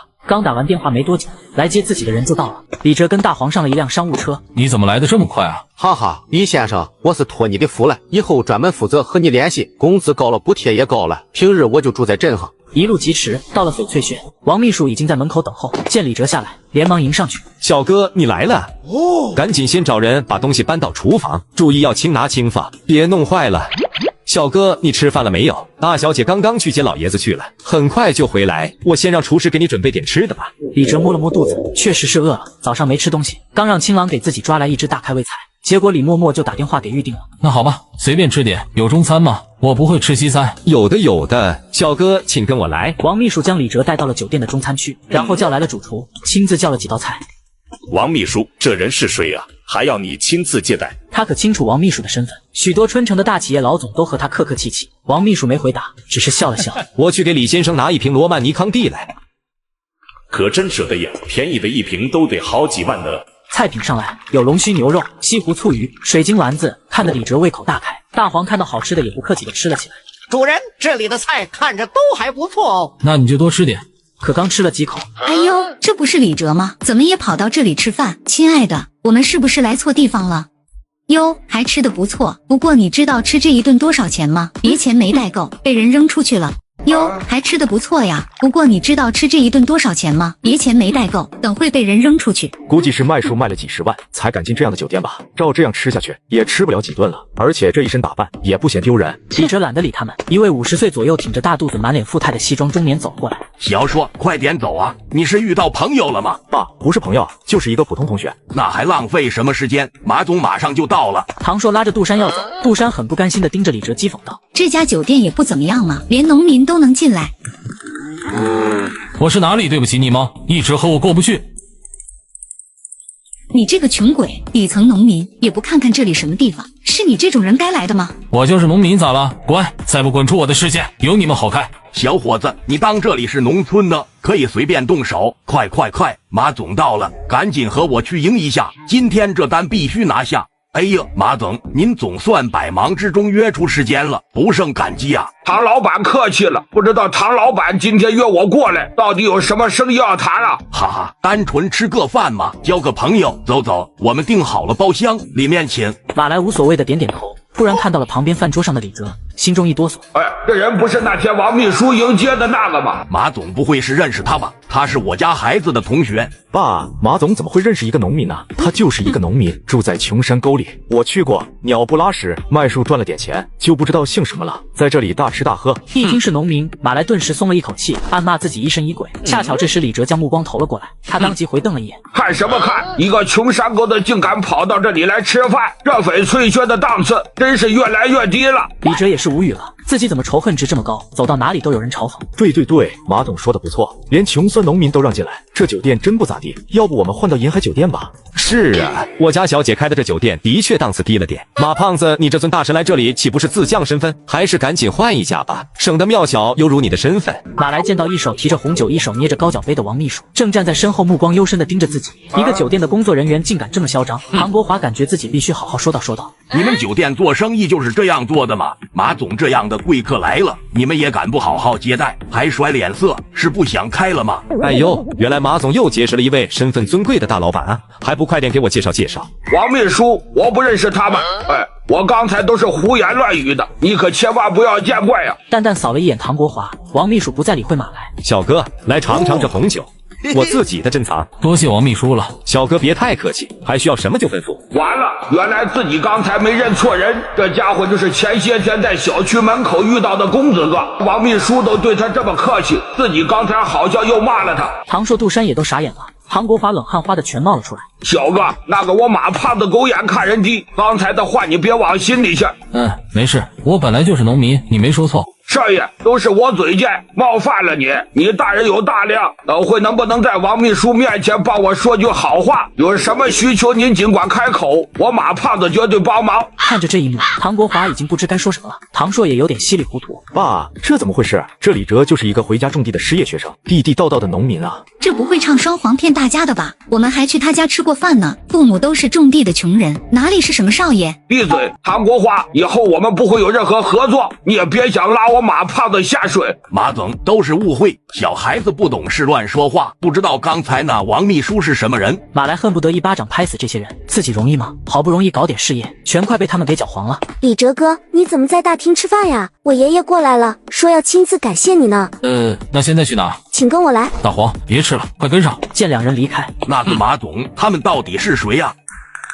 没事来坑我，没有脑子吗？不知道这家酒店是谁的吗？看着气冲冲走开的马来，唐国华使劲想了半天，忽然脑海灵光一闪，顿时脸色煞白。完了！李哲被李默默拉着进了一个豪华包间，见到李哲进来，坐在椅子上的李老爷子挥了挥手：“哎，小兄弟，来，请坐。”好你个小毛孩子，等了你这么多天，你直接就没消息了，我还以为你没找到猴头菇呢。要不是今天恰好来李老头家，我都不知道你有这么多。赶紧给糟老头我准备几个。你看李老头现在精神奕奕的，比我都有精神，这都是药膳的功劳啊。你不想要药膳方子了吗？那个老爷子，你之前给我的配方，我回去实验了一下，发现根本不好吃，还不如直接拿猴头菇炒菜呢。炒菜？你竟然拿此等极品野生猴头菇往炒菜？实话告诉我，你到底吃了多少？这个怎么说呢？反正每天都吃，炒菜炒一个，炖鸡汤放半个。哎呦！在一旁看华不二快气冒烟了，李老爷子幸灾乐祸，他可清楚华不二多么宝贝这玩意。5000一个，我要20个。可以，过2天能送货。小兄弟，我也要20只，8000块一只收怎么样？喂，我先订的，你别哄抬物价，我可没你们这群商人有钱。这位是吴天豪叔叔，我爸的生意伙伴，你要是能帮忙就给他些，他身体一直不怎么好。没问题，不过我得需要几天时间，存货不多，需要去寻找新鲜的。不着急，默默之前给了我几个，够用几天了。若是过个几百年，或许有产生灵智的也有可能。李哲一阵惊喜，小妖族的根部脱落组织居然还有这种效果。不过几百年就算了，黄金鳖是灵气妖怪物质孕育出来的，这钱还能少吗？看了看池塘底，李哲也看不清楚，模模糊糊有许多小鳖在里面。就在这时，老爸提着桶就朝着外面走。爸，你要干嘛去啊？水田今年冒出来很多小黄鳝，大家都去捉了，我也去看看，弄一些回来吃也行。听说还有人收，我去弄点。李卫国指了指远处村子的水稻田，然后快速的朝着那边走去。这个时候，李哲也看到了不少小人影在水稻田中。现在要到播种的时候了，也许就是有人去看地时发现了水稻田有很多黄鳝吧。李哲看了一眼池塘，又看了看小妖主，鱼类是不是也吃你身上脱落的纤维物质？当然了，而且效果还十分好。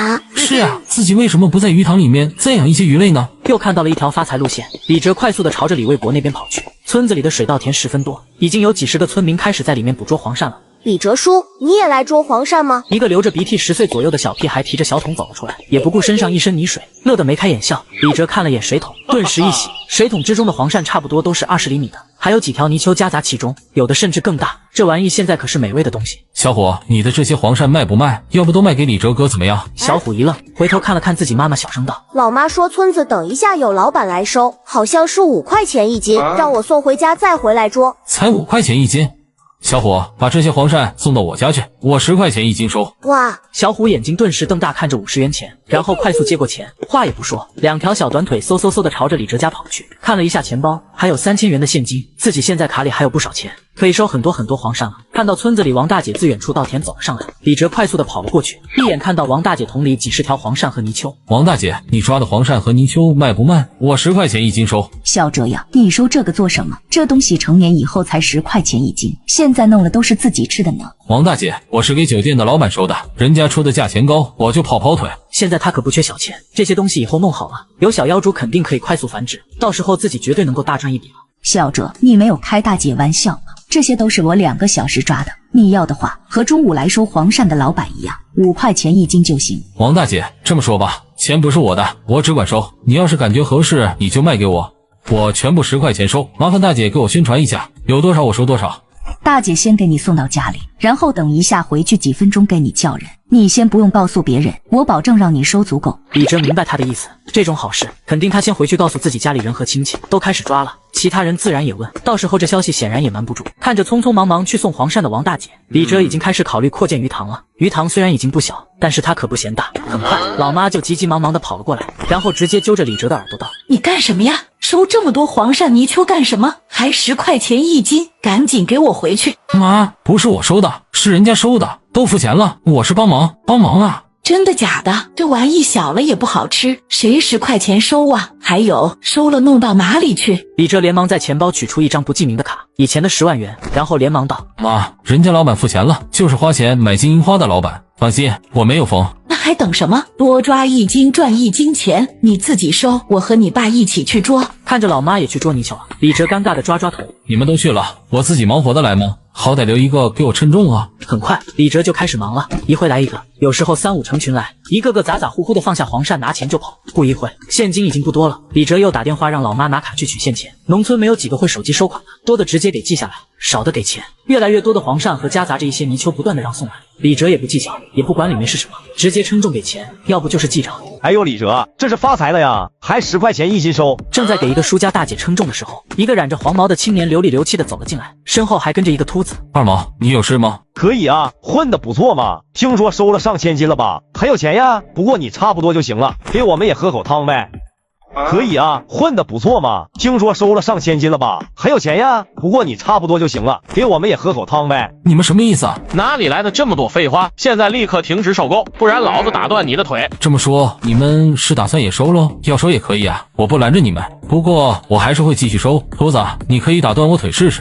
自己都是一流高手啊，李哲哪里还怕他们2个？小兔崽子，胆子肥了，还没有吃够牢饭吗？小心俺让帽子叔叔带走你们！一边去，这是爷们的事，有你什么事吗？老子就蹲了几年，没有蹲够，你赶紧叫吧。我不管你们是想干什么，反正我会继续收，你们也可以收，我价格不变，有多少收多少，其他你们随意。二毛和秃子脸色都很难看，没想到李哲现在这么强势，他们后面的老板给了他们8块钱的收价，本来还打算5块钱收，挣钱不多，打算压价4元的，谁知道李哲杀了出来，还是10元钱收，这简直就是断他们的财路啊！李哲，你别太过火了，否则别怪我们不客气。不必客气，不过告诉你们，别惹怒了我，否则你们会后悔的。哼，二毛还想说什么，不过又有人前来卖黄鳝了，而且还是二毛的姐姐。二毛直接掉头就走。二毛，你什么时候回来的？这几天去哪里了？哎，你跑什么呀？奇怪的看着自己弟弟，二毛姐姐莫名其妙，不知道这孩子又要干什么。走开不远，二毛一把拉住秃子，然后指了指后面道：走，我们去他们家的鱼塘看看。这李着把黄鳝都放在鱼塘，还不都跑没了呀？鱼塘养殖黄鳝不好养，而且一入鱼塘还想抓黄鳝，简直非常难。他们见过人家养殖的，都是用网子拦住。一到鱼塘，二毛顿时目瞪口呆。后面一脸暴躁的秃子也张口结舌道：这是什么呀？成群结队的小鳖，一个个黄金色的四处攀爬。二毛顿时吞了吞口水，然后快速蹲下，一把抓过一只小鳖。走走，我们快点走。黄金色的小鳖，虽然有黄金鳖，但是小时候就是黄金色的，他还真的没有听说过。恰好他有一个搞观赏鱼龟的老板，秃子经常与二毛一起，自然知道他想什么，连忙跟着快速离开了这里。中午，李哲已经收下来了几千斤的黄鳝，看着一把把的钞票快速消失，老妈心疼的龇牙咧嘴，老爸也不断提醒黄鳝倒入池塘后，到时候想抓就难了，而且里面还有自己的鳖，有紫竹看护。李哲哪里担心这个，安慰好了以后，把收购来的黄鳝全部倒入了鱼塘，然后释放了小林女婿。李哲感觉没有问题，就回去了。这些黄鳝泥鳅注定是要给自己卖高价钱的。晚上吃饭，老妈拿着账单算计了半天，一脸肉疼道：小哲呀，今天收黄鳝用了34300元，这么高的价格收合适吗？妈，你放心，收的越多，我们赚的越多，你就安心收吧。嘿爸，我给你倒点酒吧，药酒估计好了，我给你倒一点。好久不喝酒了，哪里来的酒？等会你就知道了。很快，李哲抱着一大透明瓶子走了出来。李卫国看到里面有半罐晶莹剔透的酒，还有几根细小的人参与几片古怪的竹笋片。这酒怎么这么香？快倒点给我尝尝。倒了差不多半两，李哲也不敢倒多。多倒点呀，这点也太少了吧。爸，这是茅台，很贵的，人家送的礼物，少点喝，不然很快就喝没了。我说怎么味道这么香醇？我先尝尝。抿了一口，李卫国顿时脸色一阵涨红。这酒怎么这么大件？不过很快，李卫国精神一振，好酒，好酒啊！李哲看没有问题，提着药酒就回屋里了。这酒用了小紫竹的竹笋片和小林女蕨，能差没有效果才叫奇怪呢。洗刷完，李哲懒洋洋地躺在床上，玩了一会手机，看到同学群一群人开始商量着过些天去哪里聚会，也加入其中聊了几句。主人，大清要开灵了，这几天估计就可以了。开灵是什么？渡劫吗？开启灵智，能够拥有灵觉，与其他有灵觉的互相沟通。李哲顿时明白了，也就是说，以后大青狼也会和自己交流了，一直玩到11点多。李哲才慢慢的睡着了。半夜，两道身影快速的提着筐子来到鱼塘。二毛与秃子回来了，二毛激动的要命，一只黄金色的小鳖居然卖了300元钱，而且还说有多少要多少。秃子，你慢点啊！赶紧，我们脸色瞬间变得煞白，颤颤巍巍的指着二毛的身后。二毛刚想骂几句搞毛，突然感觉不对了，慢慢的回头看去，顿时吓得直接坐在了地上。一只体型无比巨大的野狼，眼睛在月光下冒着红色的盯着他们。吃了他们算了，还敢来偷！此刻，青狼龇牙咧嘴的看着两个下软在一起的两个人，慢慢的朝着两人靠了过去。卧槽，青狼，快跑！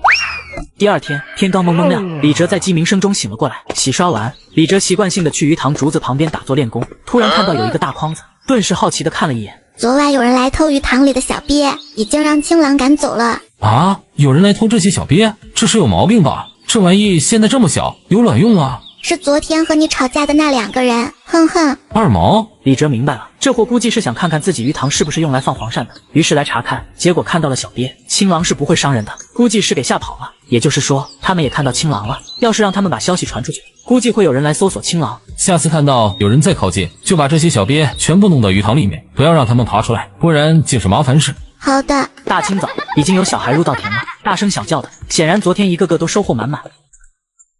李哲哥，收黄鳝了。这么早就来了？这水稻田用不了2天，估计黄鳝都让你们捉干净了。行，好的，谢谢李哲哥。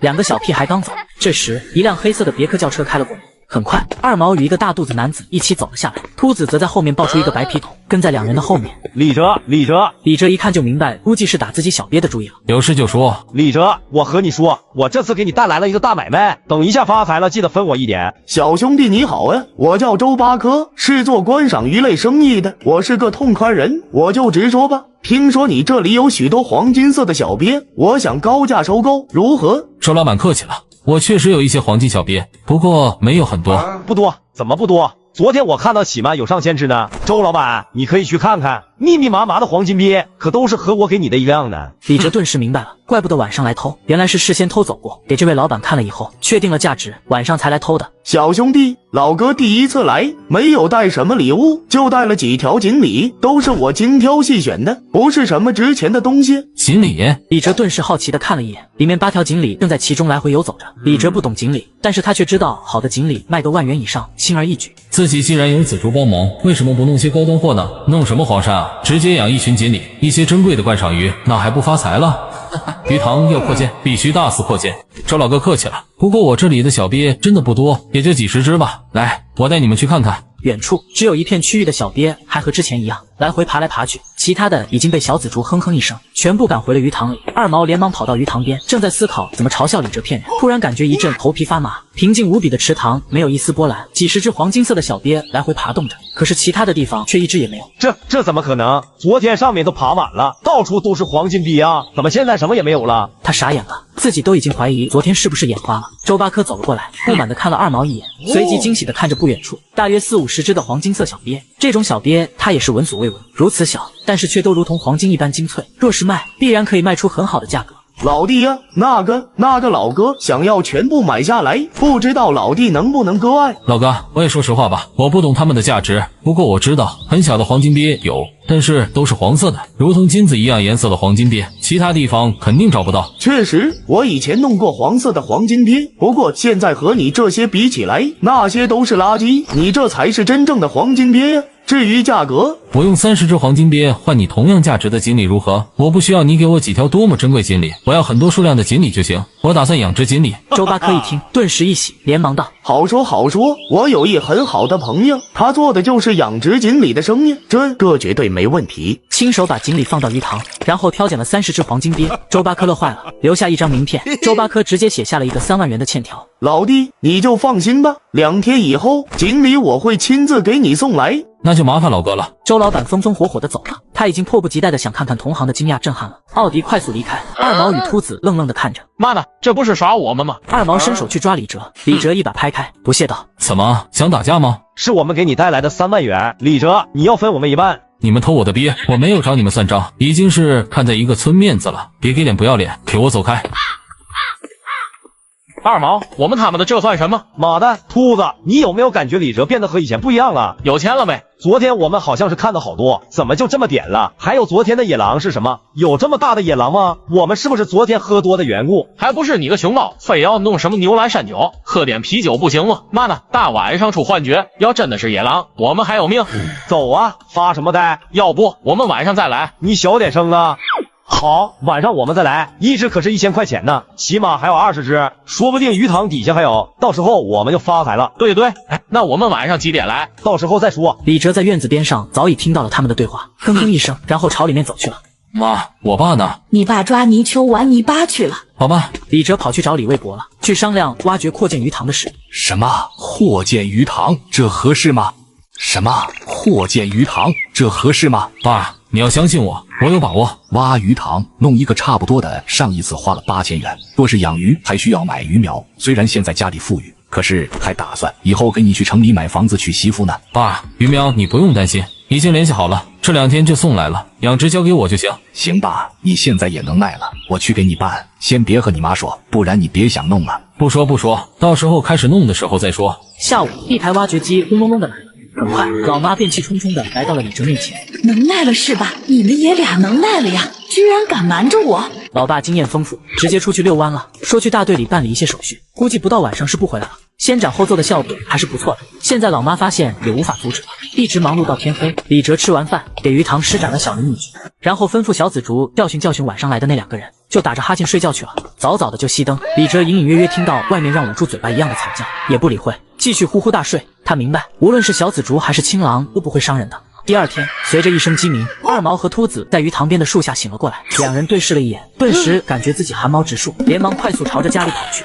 明天再来就接着弄，看他们会不会疯掉。李哲坐在鱼塘边上，一边练气，一边朝着小紫竹说了一句：“2个傻子，智商不够用，晚上说不定真的又回来了。”想了想也是，让青狼吓了一晚上，然后还敢来。李哲也是佩服2个家伙，为了钱不要命了。一忙活又是2天，在周八科和一辆运输车赶来的时候，鱼塘早就已经弄好了。2000多斤锦鲤倒入了鱼塘，整个鱼塘顿时充满活力一般。周八科收回了欠条，又想打剩下小鳖的注意，李哲婉言拒绝了，失望了半天才叹气离开。黄金鳖果然如同他猜想的那样，每一个都卖出几千元的高价，这可真的是黄金做的小鳖啊，可惜太少了。刚回到家，看到村长正在和老爸喝酒聊天。小哲，你来的正好，过来坐。三爷爷，您怎么来了？村长是他爷爷的弟弟，也是村子里的老村长。小哲，三爷爷是来请教你一些问题的。现在村子里收入太低，也太落后了，地方太偏僻，想要家小康太难了。听到三爷爷这么说，李哲明白了，估计是这段时间赚钱与花钱让三爷爷知道了，来找发财之路的。这一下李哲头疼了，怪不得老爸一声不吭，他自己云里雾里的，肯定也说不明白。三爷爷，现在村子里的平均收入是多少？小哲啊，村子里现在1800多人，出去打工的却有接近1000人了，现在都剩下一些老弱病残，平均收入没法算啊，一个劳力每天也就70-80元，稍微有点力气年轻一点的都出去了。小哲，你是大学生，脑子好使，你给爷爷想想办法呗。再这样下去，村子以后就没人了。三爷爷，我给大家想想办法吧。自己现在已经不是一般人了，这点问题都解决不了的话，干脆找个地方直接埋掉自己算了。埋掉？对，大地脉术。脑海灵光一闪，他想到了自己的大地脉术。大地脉术之中，可是有聚集地气与灵气的手段。好，小哲啊，爷爷过2天再来，你脑瓜子好使，一定可以的。说完，提着烟斗晃晃悠悠的走了。李哲则开始搜索脑海中的大地脉术。若是我聚集地气与灵气，是不是种植出来的东西都不同凡响啊？李哲来到了后面的鱼塘，陷入了沉思。普通的小鳖已经变成为了黄金鳖，价值高的吓人，可是却要吃小紫竹的根部组织。小紫竹已经有意见了，继续养殖是不可能了，那么还是种植才是唯一的出路。李哲开始寻找记忆中的大地脉术，想要让土地肥沃，那只有聚集灵力与地气，到时候一切都迎刃而解了。一直研究了2天，他终于掌握了一部分大地脉术的使用方法。聚地脉可以凝聚地气，汇聚灵气，需要灵石为基础，灵石也就是玉石吧。一大早，天刚蒙蒙亮，李哲就带着大黄进城了。玉石好找，城里有这么多的玉石店铺，自己身上私房钱还有几10万。来到一条古街，10几家的玉器店，李哲也不知道找什么样子的合适，打算先随便进入一家先看看。古院斋，就这家吧。李哲感觉到戒指轻轻的抖动了一下，顿时一喜，里面肯定有让戒指感应到的东西。古院斋看起来是依照古代店铺弄出来的风格，柜台却是钢化玻璃，看起来也是一目了然。一件件大件的玉物件挂在墙壁之上，柜台则是乱七八糟的各种各样玉饰品。店里有一男一女正在挑选着，时不时调笑2声。累啊，怎么来这里长见识吗？对，是我。不过你是谁啊？什么脑子？我赵东海，以前经常揍你的那个。不认识。有你这么一号人物吗？此人是校长的儿子，以前学校里的校霸。李哲懒得搭理他们，同时李哲终于也找到了让戒指提醒的东西，8块小巧玲珑、分割精致的玉块。玉块看起来白玉色，但是上面仿佛有着无数黑色的杂质一般。赵东海大怒，感觉在女朋友面前丢脸了。你回去种地的人，来这里买得起东西吗？别辛辛苦苦赚1年的钱买了一个假货回去，这关你什么事吗？别没事找事。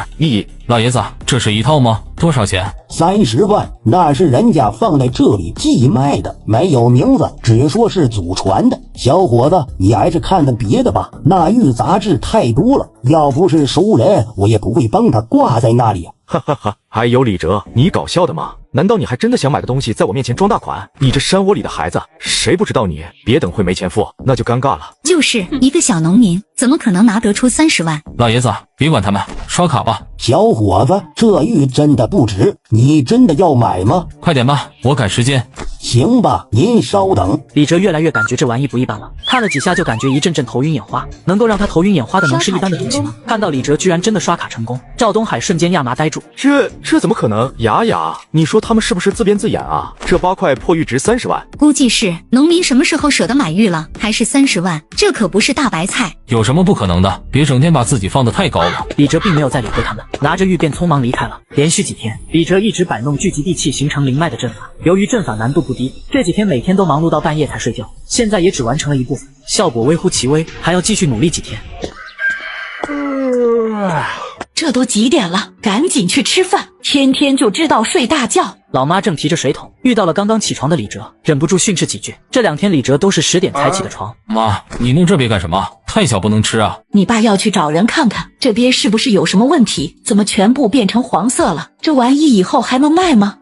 别啊，这些鳖都有人预定了，而且价格还十分高。你们不用担心，交给我就行，以后每隔几天喂一次就好。真的假的？这么小的鳖就有人预定了？你别让骗了，以后人家不要了，到时候可卖不出去。这可是灵气与妖毒物质喂出来的黄金鳖，怎么可能卖不出去？上一次人家都1000元一只收呢。妈，这卡密码我生日，里面都是这些鳖的钱。就是上一次来买金银花的买家，他家是开酒店的，专门收野生养殖的鳖，人家都给预定了，你别给卖了。以后自己还要靠他们发家致富呢。要是一不注意让老爸老妈几块钱一斤全部卖掉，那就搞笑了。好不容易糊弄过去，李哲连忙提着小鳖去放了。小家伙一个个大了一圈，但是想炖了吃，显然还有一段很远的距离。你怎么这么懒啊？快点弄正啊！小紫竹看到李哲回来了，连忙抖了抖竹叶子，把小鳖都扔了回去。李哲狠狠地瞪了小瑶竹道：我很累了，这破阵估计还要好几天才可以弄好。你就是懒。你行，那你来啊。对了，你现在也恢复了，你看看是不是该回去了？要不我送你回原来的地方吧。不走，我走了，你这些东西都吃啥？李哲这才想起自己鱼塘还在小紫竹的帮助下，小紫竹要是走了，这些小东西不知道要几年才能长大。青狼带着大黄快速跑来，此时的青狼气势逼人。秃子呢？他吃了。青狼早早的就抓好了，可是等不着李哲醒过来，而且老妈看到青狼就害怕，李哲不允许他靠近自己家，于是饿了的青狼直接给吃掉了。尾巴一缩，青狼顿时一溜烟的跑走，显然回去抓兔子去了。又生吃，吃气能够增加他的道行，维持他的气血，长时间吃熟食物，他会慢慢的退化的。你以为他是土狗吗？李哲哪里知道这些，想想也是，要是天天吃熟食，和自家以前的土狗有什么区别？我尽快把阵法弄好，到时候你们修炼也都方便一些。阵法一旦弄好了，到时候无论是小紫竹还是青狼修炼都有帮助，对于他自己也是帮助十分巨大。就在这时，一阵疾驰的车声传来，是一辆路虎开路，后面跟着一台宾利。他们怎么来了？一道道熟悉的身影从车上下来。老爷子，你们这是来打猎的吗？把烦人的小丫头拉走，别打扰我修炼，否则我就不客气了。这什么情况？怎么竹子居然还会说话了？就是，这也太神奇了吧！老爷子，你们这是来打猎的吗？小伙子，我都一把老骨头了，还打什么猎？我这就是嘴馋了。听说他们要来你这里，我这老头子也跟着来打扰了。嘴馋呀，这个好说。这时候，李哲老妈走了出来，看到一群人站在这里，好奇道：小哲，他们是谁呀？来客人了吗？妈，你先去炒点菜吧。来客人了，是上一次买金银花的客人，还有后面鱼塘的鳖也都是他们预定的。好，你请人家进来坐呀，我先去炒菜了。老爷子，我们先进去吧。恰好我这里还有点野膻味，不过做的估计没有你们厨师做的好吃哦。哎，你说的那个鳖是怎么回事啊？老爷子，那是一批药效极高、非常珍贵的黄金鳖，我怕我妈不懂，直接给卖了，所以才打起了你们的名义。小伙子，可否带我们去长长见识？要是好东西，我们可不能错过。可以，那你们请跟我来。一行人很快来到了鱼塘，鱼塘边缘到处都是一群群的黄金色小鳖，水里游的，岸上爬的，翻来覆去打滚运动的，一个个精神十足，没有一个和正常鳖一样老老实实趴在一个地方不动弹。哇，好漂亮的乌龟！哈哈，这是鳖，不是乌龟，送你一只吧。不过这玩意你带走以后，成长就会很慢了，但是作为宠物还是不错的。那我要10个，10个，我有一个很好的鱼缸。行，你走的时候我给你装10只，不过一般的食物他们估计不会吃，到时候我给你弄点特殊的东西喂，天天吃竹根纤维，这些小家伙恐怕对于一般的食物都不吃了吧。这鳖全身都是黄金色的，真漂亮啊！这玩意这么漂亮，做观赏类估计可以卖不少钱。观赏？自己这宝贝表现绝对好，观赏岂不是太浪费了？李哲刚想说2句，突然看到李默默伸手去扯小紫竹的叶子，连忙喊道：蜻蜓，别扯，他要生气了。看到紫色的竹子，李默默一开始以为是假的，结果靠近以后看，又感觉像是真的，顿时忍不住伸手去扯。这么小气干什么？他要生气了？谁啊？难道这破竹子还会生气不成？把烦人的小丫头拉走，别打扰我修炼，否则我就不客气了。这什么情况？怎么竹子居然还会说话了？就是，这也太神奇了吧！其他人也都震惊地看着李哲，他们忍不住头皮发麻。你们别害怕，他是这片鱼塘的看护者，是一个小竹妖，你们只要不去伤害他，他就不会伤害你们。什么妖怪？小哲，你还在干什么？快请客人进来呀！老妈在家半天没有看到人进去，顿时喊了起来。来了，我们在鱼塘看看，马上就回去。快点和人家打个招呼，没事吓唬人干什么？你们好。好一会，众人的心情才平复下来。李朝阳眼睛冒光的拉着李哲道：大哥，以后你就是我亲大哥了。大哥，这个都有妖怪了，是不是也有神仙了呀？我们还是先回去吃饭吧，老妈应该煮好了。好，先回去吃饭。在场的也都明白李哲不是一般人，鱼塘找妖竹看护，怪不得一些普通的东西都变得非常神奇。蘑菇汤、炒野鸡、红烧野兔、山笋、手抓山羊肉，老妈丝毫不小气，家里只要是好吃的东西都给上着了。奇怪，这菜为什么这么香，而且吃完了还口齿生香？这是独家配方吗？这片山上富含灵气，水喝多了都可以强身健体。你们几天前弄的樱桃萝卜还有西红柿都是在山上孕育出来的，自然口味不一样。也就是说，这山里东西都非常好了。其他人也都竖起了耳朵。放心，好东西都会卖给你们的，这里很多东西都蕴含对人体有益处的物质。老爷子，以后那些黄金鳖长大以后，你吃上几个，保证不会比猴头菇差。这个你从哪里来的？山里还有野山羊吗？这是青狼家的东西，每一次来都会给我带一只。猴头菇，各种野味，现在几乎都是自他那里弄到的。青狼是上次遇到的青狼吗？能不能带我去看看他家是什么意思？难道还有其他青狼？没有的，大青已经孤独好久了，一直躲在大山中，见人就躲。要不是意外，我根本就不知道山里还有狼。那你说他的家是怎么回事？他藏在一个封闭的山谷之中，在里面他是主宰，食物充足，山羊、兔等等都是他的食物。也因为他的缘故，维持了那里的食物链，使得那里依旧是世外桃源一般。那我们去打猎吧，怎么样？好久没有见到猎物了，现在去一些猎场找个兔子都难。如果在这里弄一个猎场，岂不是很赚钱？别，你给我留点地方吧，那地方是他活了好久的地方，而且现在也算是我私人的地方了。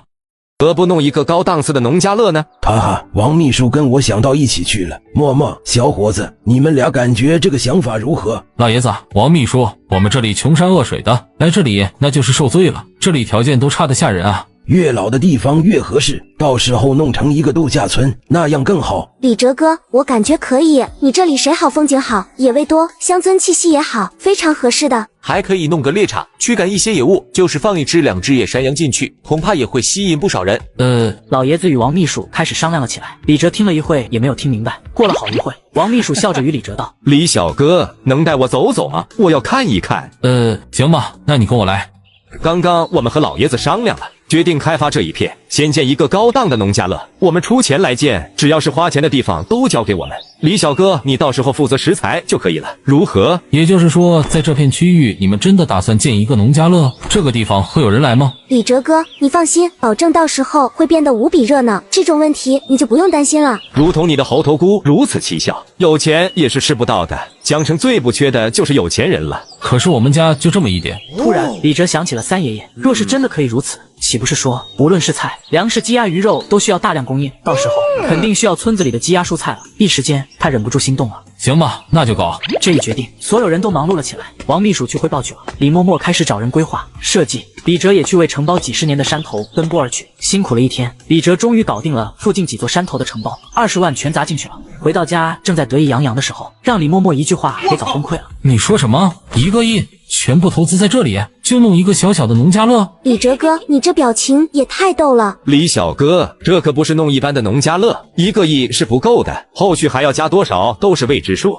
毕竟这里若真的如你描述，这点投资就显得有点少了。可是这也太多了吧？山下农家乐，山上需要种植各种瓜果蔬菜，因为阵法的范围极大，这也是为什么花了这么多天才成功一半的原因。乱七八糟的合同规划图，李哲看得头晕，最后大手一摆，直接不管了，反正这是李嬷嬷的财产，自己占一点半点不错了。确定完所有后，李嬷嬷一行人没有再多逗留，留下1袋现金给李哲后，便驱车回去。啥？为什么要找人种菜？我们自己也能种啊！老妈一听到李哲要找人种菜种果，顿时眼睛一瞪：你包山干嘛？都是碱性土地，还花这么多钱，山里养鸡，还不都让黄鼠狼蛇给吃得干干净净呀？李哲知道说多少也说不明白，把手上的黑色提包朝着桌子上一放道：这些钱是他们给我的，明天就有苗子送来，到时候爸你和妈辛苦辛苦，找村子里的人来种，他们出钱，乡里乡亲的多给一些，不够人家再给，要是剩下的就是我们自己的。这么多钱，他们是干什么的？怎么这么大方？乖乖，这得有40-50万了吧？小哲呀，你和我去一趟你三爷爷家，既然人家有钱，没有理由不赚啊。好嘞。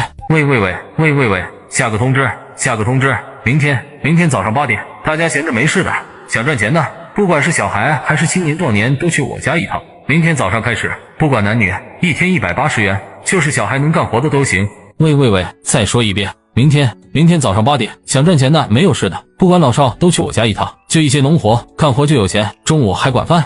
喂，要是不明白的可以来找村长，我们在大队马上就出去了，你们若有疑问的就来大队门口。我给大家现场讲一下。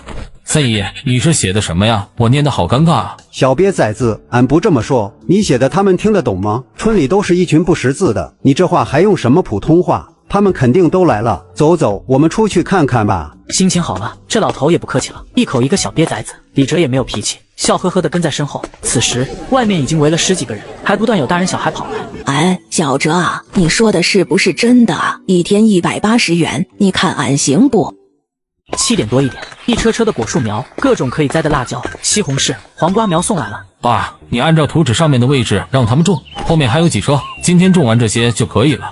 哎，小哲啊，你说的是不是真的？1天180元，你看俺行不？婶子，你明天去就行，我还能骗你们不成？前几天我收黄鳝，我也没少你们1分钱，是吧？明天婶子你去，就是180元。对了，还有我那个14岁的弟弟，婶子你带上，1天给他150。俺呢，小兔崽子，你别忘了你伯伯呀！俺也行不？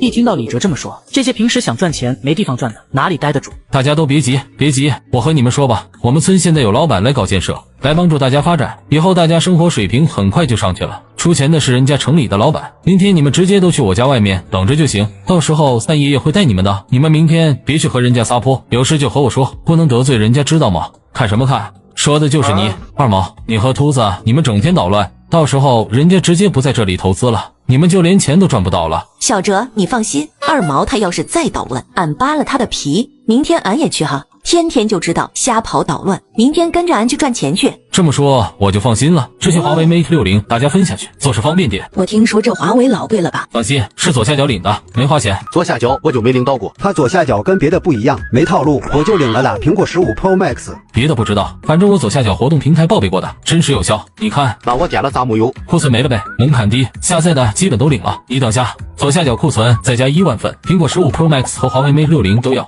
还真是，现在上线就有领取界面了，还有 iPad Pro。平板是我左下角才有的保底福利，一人限1台。这么简单吗？说话的功夫就领到了。只要认准我左下角极速链接下载，开局一键挂机，来女仆带你升级打怪，手机平板轻松到手，填完地址包邮到家。那我试试。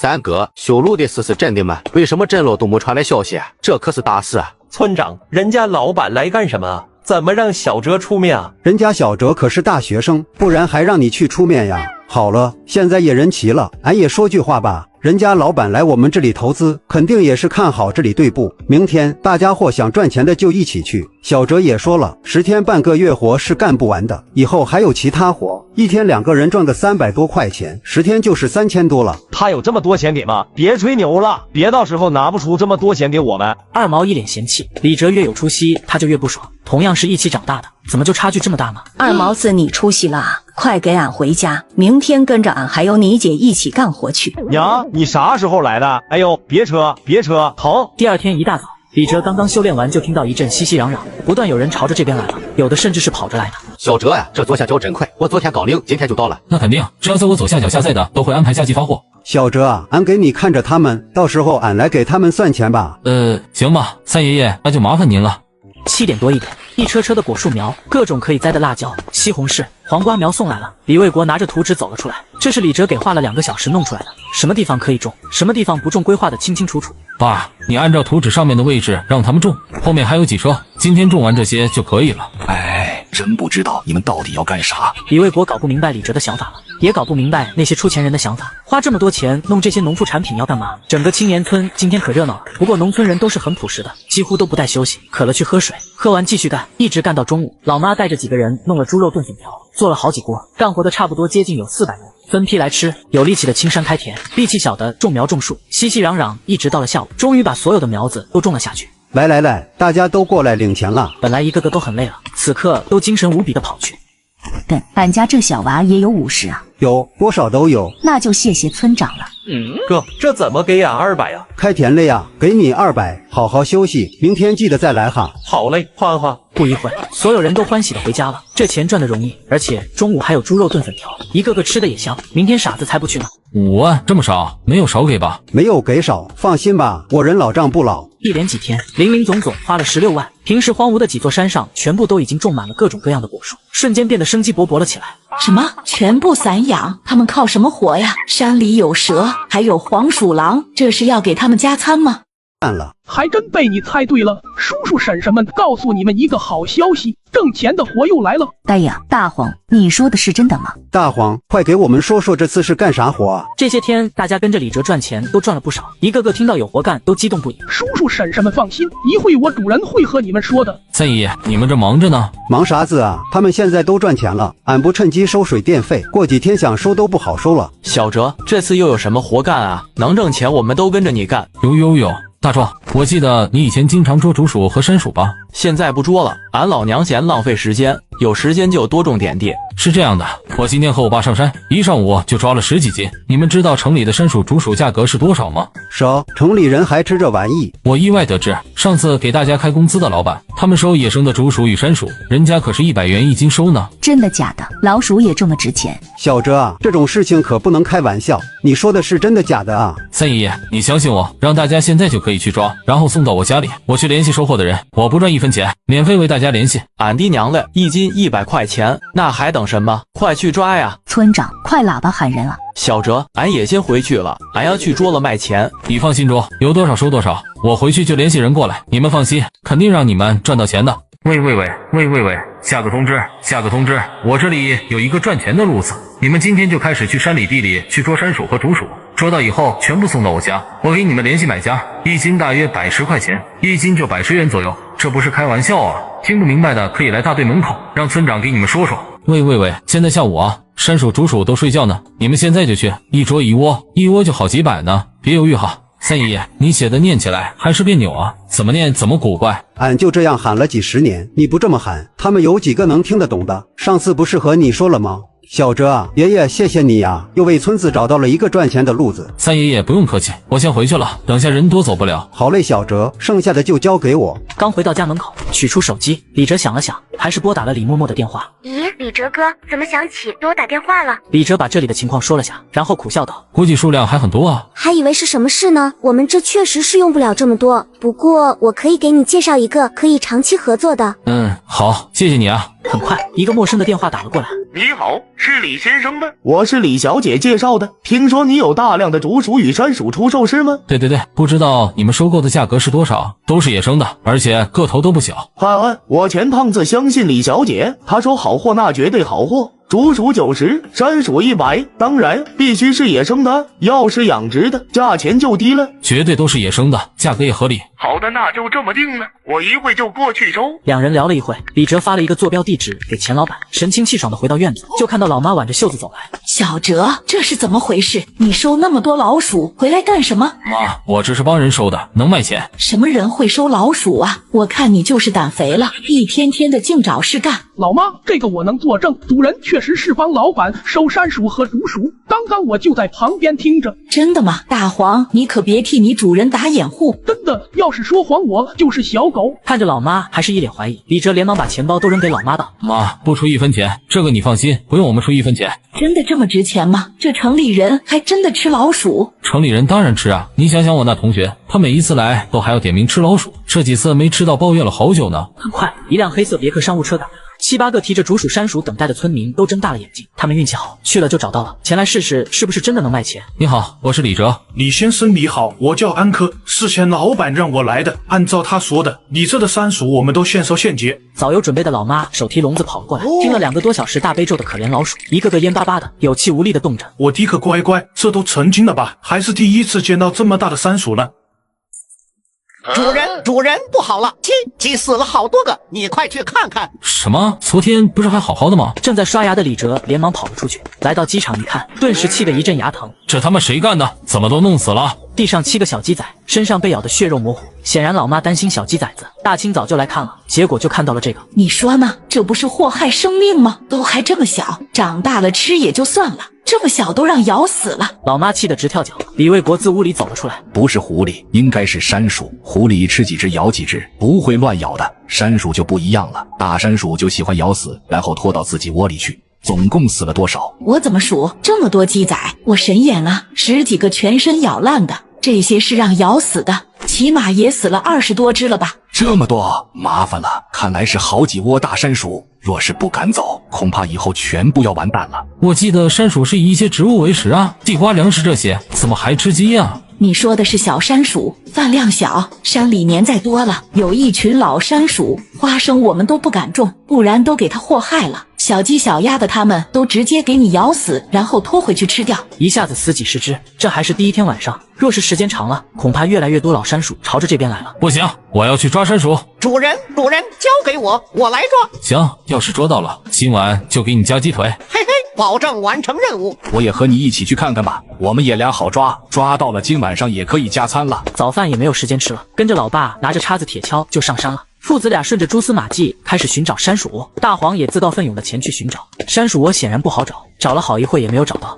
主人，在那边，我已经找到了。走，快带我们去看看。李哲来到了大黄找到的地方，顿时看到了覆盖在杂草下一个10多厘米宽的洞口。好家伙，这么大的洞，周围的草我先和你铲掉。山鼠洞一般来回才几米，最多的也就10米，而且不是朝下方向打洞，有洞的话就给堵住。山鼠它打几个洞啊？家里老鼠打洞我看都很多呢。一般就2个。山鼠和一般的老鼠不一样，山鼠打洞只有持续深，2个出口只要堵住就不怕它跑了。好的吧，那我们开始吧。忙碌了一会，果然在另一端找到了一个洞口，李哲全部给堵住了。爸，不知道里面有几个山鼠，注意点，抓不到就直接打死。李卫国开始挖了。这山里的山鼠打的洞都是斜着打的，深度并不深。挖了几米，就听到了一声叽叽鼠叫。我看你们还能往哪跑？继续挖掘，一大片土瞬间塌陷，土窝下面一只和小猫一般大小的老鼠疯狂的张牙舞爪，身后趴着一只体型更加巨大的山鼠，身下有花生壳、碎草、香菇，甚至还有几只让吃差不多的小鸡。好好的粮食不吃，居然去祸害家畜！李卫国一铁锹拍了下去，山鼠无处可躲，直接让拍得浑身抽搐，昏头昏脑的，让提起来扔到了袋子里。好家伙，这2只有5、6斤了吧？红烧必须红烧，老子养个鸡，你们也敢趁火打劫？爷俩一直忙活到了中午，在大黄的帮助下，捉了3只巨型山鼠、2只大山鼠、3只小山鼠，一袋子接近15斤。回到家，老妈一看到，直接去磨剪刀去了。李哲也一肚子火，别说老子欺负你们，你们祸害了这么多鸡仔，不然你们以后还会继续祸害。大黄，快去把音响拿出来。好的，主人。很快，大黄就抱着一个音响跑了出来。李哲狠狠地踢了几脚笼子，吓得大大小小的山鼠都滋滋尖叫。叫个屁呀！老子超度你们，给我好好的听歌。一曲大悲咒响起来了，吓得山鼠四处。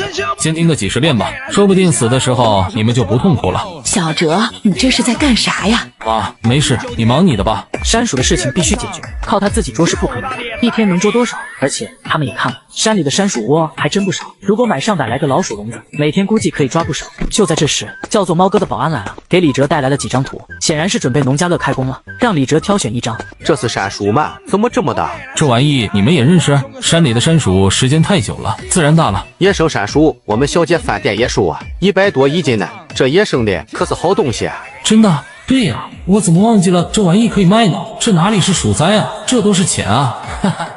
突然，鳞片爆发出一阵炫目的蓝光。李哲陡然手臂一凉，当恢复视线时，面前的鳞片早已消失不见。下意识地看向手臂，发现此时手臂处赫然多了一块蓝色网格状的纹身，正是鳞片的图案。完了完了，我不会被什么东西寄生了吧？李哲连忙伸手去接鳞片，却感觉从鳞片中似乎窜出了一股寒流，身体瞬间被冻僵了一般，突然眼前一黑，晕倒在了地上。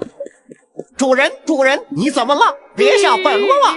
清晨，和煦的阳光透过窗户照射进了卧室。李哲迷迷糊糊睁开了眼睛，看见大黄正在旁边摇着尾巴开心地看着自己，他顿时一惊，在检查手臂时，发现哪还有什么鳞片，连个痕迹都没有。难道是做了个梦？早饭做好了。屋外传来老妈的声音，李哲起身走出了卧室，看到她醒了。老妈走过来摸了摸她的额头，发现并没有发烧，就开始唠叨责怪了起来。你真是的，昨天出去打猎，天气不好也不赶紧回来，跑进山神庙干什么？山神的雕像都被劈开了，多危险啊！幸好大黄跑回来带着你老爸过去，不然你就冻死在庙里了。啊！李哲低头吃惊地看了一眼大黄，又摸了摸自己的脸。难道之前不是做梦？快点吃饭吧，等会和你老爸一起去果园挖水沟去。哦，吃过早饭，李哲提着铁锹跟着老爸李卫国一起上山了，大黄也跟在两人后面。山上的果园种有橘子、桃子，什么的都有。昨日的大暴雨下了一整夜，让山上果园水沟里都积满了雨水，这积水必须得疏导一番，不然植物都得涝死了。哎，前些日子旱得要死，现在怎么又下了这么大的雨水呀？这下可好了，前天才刚挑的水浇，现在又要排水了。对了，小哲，你昨天淋了雨，现在感觉有没有感冒发烧啊？没有没有，爸，我没事，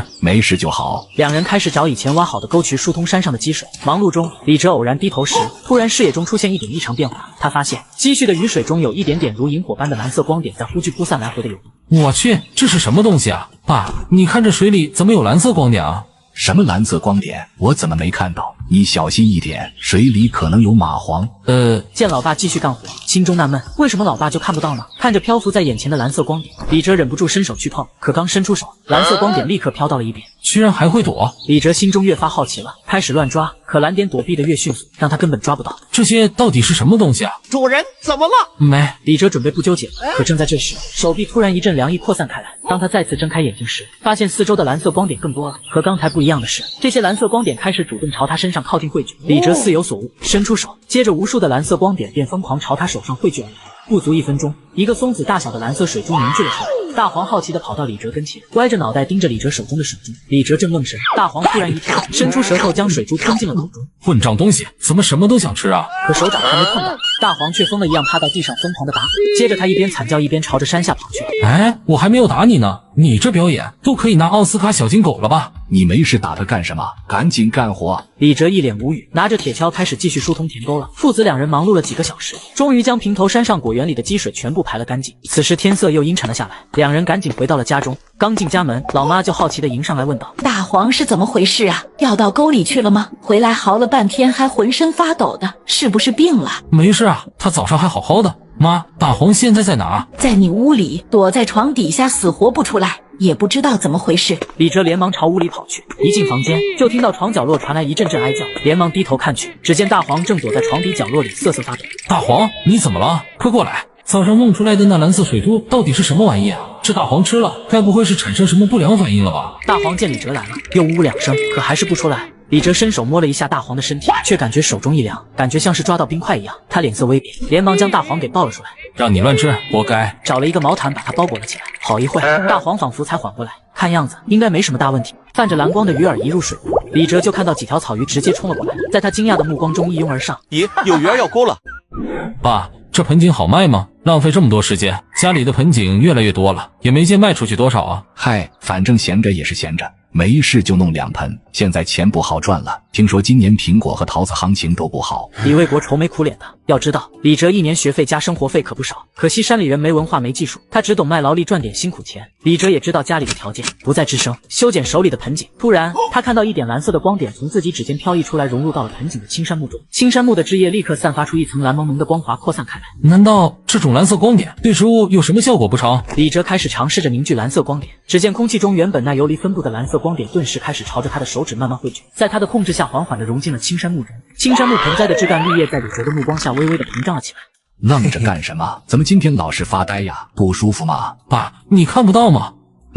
不错，剪得可以。李哲明白，这蓝色的光点只有他自己能看到，别人根本看不见。熟悉的撒欢声传来，李哲转头看去，见大黄从屋里冲了出来，兴奋的上蹿下跳，看样子是没什么事了。停！你这家伙是吃了兴奋剂了吗？大黄连忙停下，坐在地上，抬头伸舌头看着李哲。让李哲有些惊讶的是，大黄的眼睛似乎泛着一丝蓝光，发现他的体型也比之前大了一圈，全身肌肉紧绷流畅，充满了力量。不是吧？难道那蓝色光点将这大黄给强化了？见老爸一直闷头捡盆栽，没注意到这边，李哲抱起一盆玫瑰，开始试着汇聚蓝色光点，如同繁星点点往手中汇聚，一个个蓝色光点渗透没入玫瑰花的植株之中，原本的小花骨朵居然开始慢慢变大，绽放了起来。又犯病了是吧？今晚吃狗肉？不要！大黄狗顿时缩缩脖子，掉头朝外面跑去了。此刻的玫瑰花朵花瓣边缘居然带着冰蓝色的晕染，看起来就像是多种颜料画出来的一样梦幻。我去，这花居然变异了！发财了，发财了！李哲眼睛一亮，这普通的玫瑰盆栽平时也就10几块一盆，要是这梦幻的卖相，就算50估计都有不少人买。第二天天刚蒙蒙亮，李哲就早早起床了。小哲呀，你起这么早干什么？村里的水库这2天不是可以钓鱼吗？我去钓点鱼，中午喝鱼汤。清河村西边有个大水库，平日里是不允许垂钓的，只是这些天从城里来了一些组团钓鱼的闲人，村长为了让大家感觉热闹，也就开放钓鱼了。中午早点回来吃饭。李哲简单吃了点东西，拎着鱼竿提着水桶就出门了。很快走到村头西的水库，李哲发现已经有10几个人在这里钓鱼了，老老少少都有，一多半是生面孔。三姨，哦，小哲你也来了。好好钓，钓到好鱼他们收，为我们清河村水库打点名气。李哲提着桶找了个合适的钓鱼点，村子里钓鱼可都是很随意的，比如说李哲手里这鱼竿，用的就是一根从山里砍的竹子自制的，1毛钱都没花。大哥，你是本地人吗？坐在旁边的一位衣着高档的青年，饶有兴致地看着李哲这一套简易装备，差点没笑出声来。你这玩意也能钓鱼啊？李哲笑了笑，点点头，瞄了一眼青年旁边的水桶，里面也没一条鱼，应该是来了不久还没有开张。见李哲显然没有什么交谈的意愿，青年便不再理会，继续盯着自己的鱼竿了。垂钓的时候，一聚精会神，李哲就能看到水库中飘动着很多蓝色光点。钓了一会，李哲发现有些鱼儿也会追逐着浮动在水中的蓝色光点，一旦追逐上就立刻吞入了肚中。难道鱼儿也喜欢这些光点？李哲灵机一动，取了一块鱼石，用意念凝聚了几10个蓝色光点融入到了面团中，然后挂在鱼钩抛进了水里。泛着蓝光的鱼饵一入水库，李哲就看到几条草鱼直接冲了过来，在他惊讶的目光中一拥而上。咦，有鱼儿要钩了！咦，有鱼儿要钩了！李哲一喜，能感觉鱼竿有了下坠感，当即一抬鱼竿，鱼竿大幅度的变形，这显然是一条老鱼，不然不会有这劲头。你这破竹竿和鱼线不能硬来，不然就断了。将鱼慢慢拖到边上。李哲知道这些垂钓爱好者经验丰富，就听了他的。不一会儿，一条7、8斤的大白鲢就被拖到岸边。厉害，这鱼挺大的。谢谢你啊，不用客气。你这竹竿和线要是遇到再大点的鱼，估计连拖上来都很难了。以前都钓小的，第一次遇到这么大的。有了这蓝色小光点辅助自己钓鱼，实在也太简单了点吧。又制作了一块蕴含蓝色光点的鱼饵，李哲刻意将鱼钩对着水库深处抛了一下，没几秒，立刻又有鱼饵咬钩了。又咬钩了，你这运气也太好了吧！我去，这是什么东西？黄鳝吗？李哲扯着鱼线，结果水面露出一节蛇一般的脑袋，而且看起来还不小，吓了他一跳。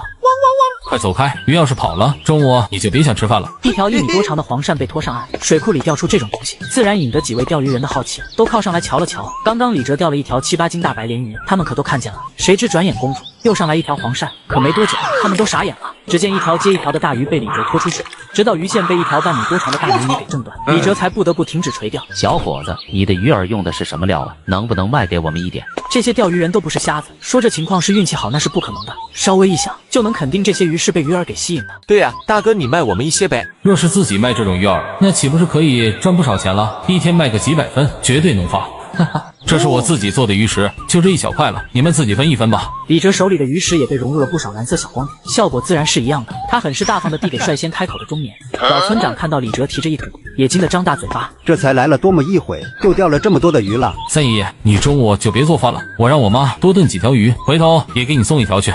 好。一直到李哲走远，老村长都没有反应过来。什么时候水库的老鱼都变得这么好钓了？这么大的黑鱼，哈哈哈！这里居然还有这么大的黑鱼，我的也上。上钩了，我去，这鱼食真有这么神奇吗？老村长忍不住走了过来看看，又是一条条老鱼都被拉了上来。也真是奇了怪了，往常这水库里的老鱼都跟成了精似的，今天怎么跟疯了一样咬钩呀？李哲径直沿着小道回家了，自然不知道水库边上发生的事，收获一桶大鱼，以及刚刚在水库发现蓝色光点对钓鱼竟有神效，让他心情大好。看来自己真是获得了不得了的东西啊！哟，这不是咱们村的大学生吗？这是打哪来呀？原来是恩人姐啊！我刚刚出水库钓鱼呢。是吗？让我看看你钓了什么。哇，这么大的鱼啊！这是水库放水了吗？不是水库放水了，是刚刚在水库钓的。姐姐随便挑一条回去吃吧，反正我家也吃不了这么多。果然是读过书，乐施于人。那我就不客气了，回头给你做好吃的。李哲顺手就从桶里捞了一条鱼来，这黑鱼味道特别好，姐，这个给你。那就谢谢弟弟你了，这东西可不好抓呢。姐，你别客气，乡里乡亲的。回了一句，李哲就赶紧提着桶先回去。爸妈见李哲提着桶小跑回来，一副轻松的样子，还以为他去水库没钓到什么鱼呢。只不过等到李哲将桶送到他们面前时，一下子就吃了一惊。这么些斤数的老鱼，你这孩子怎么钓的？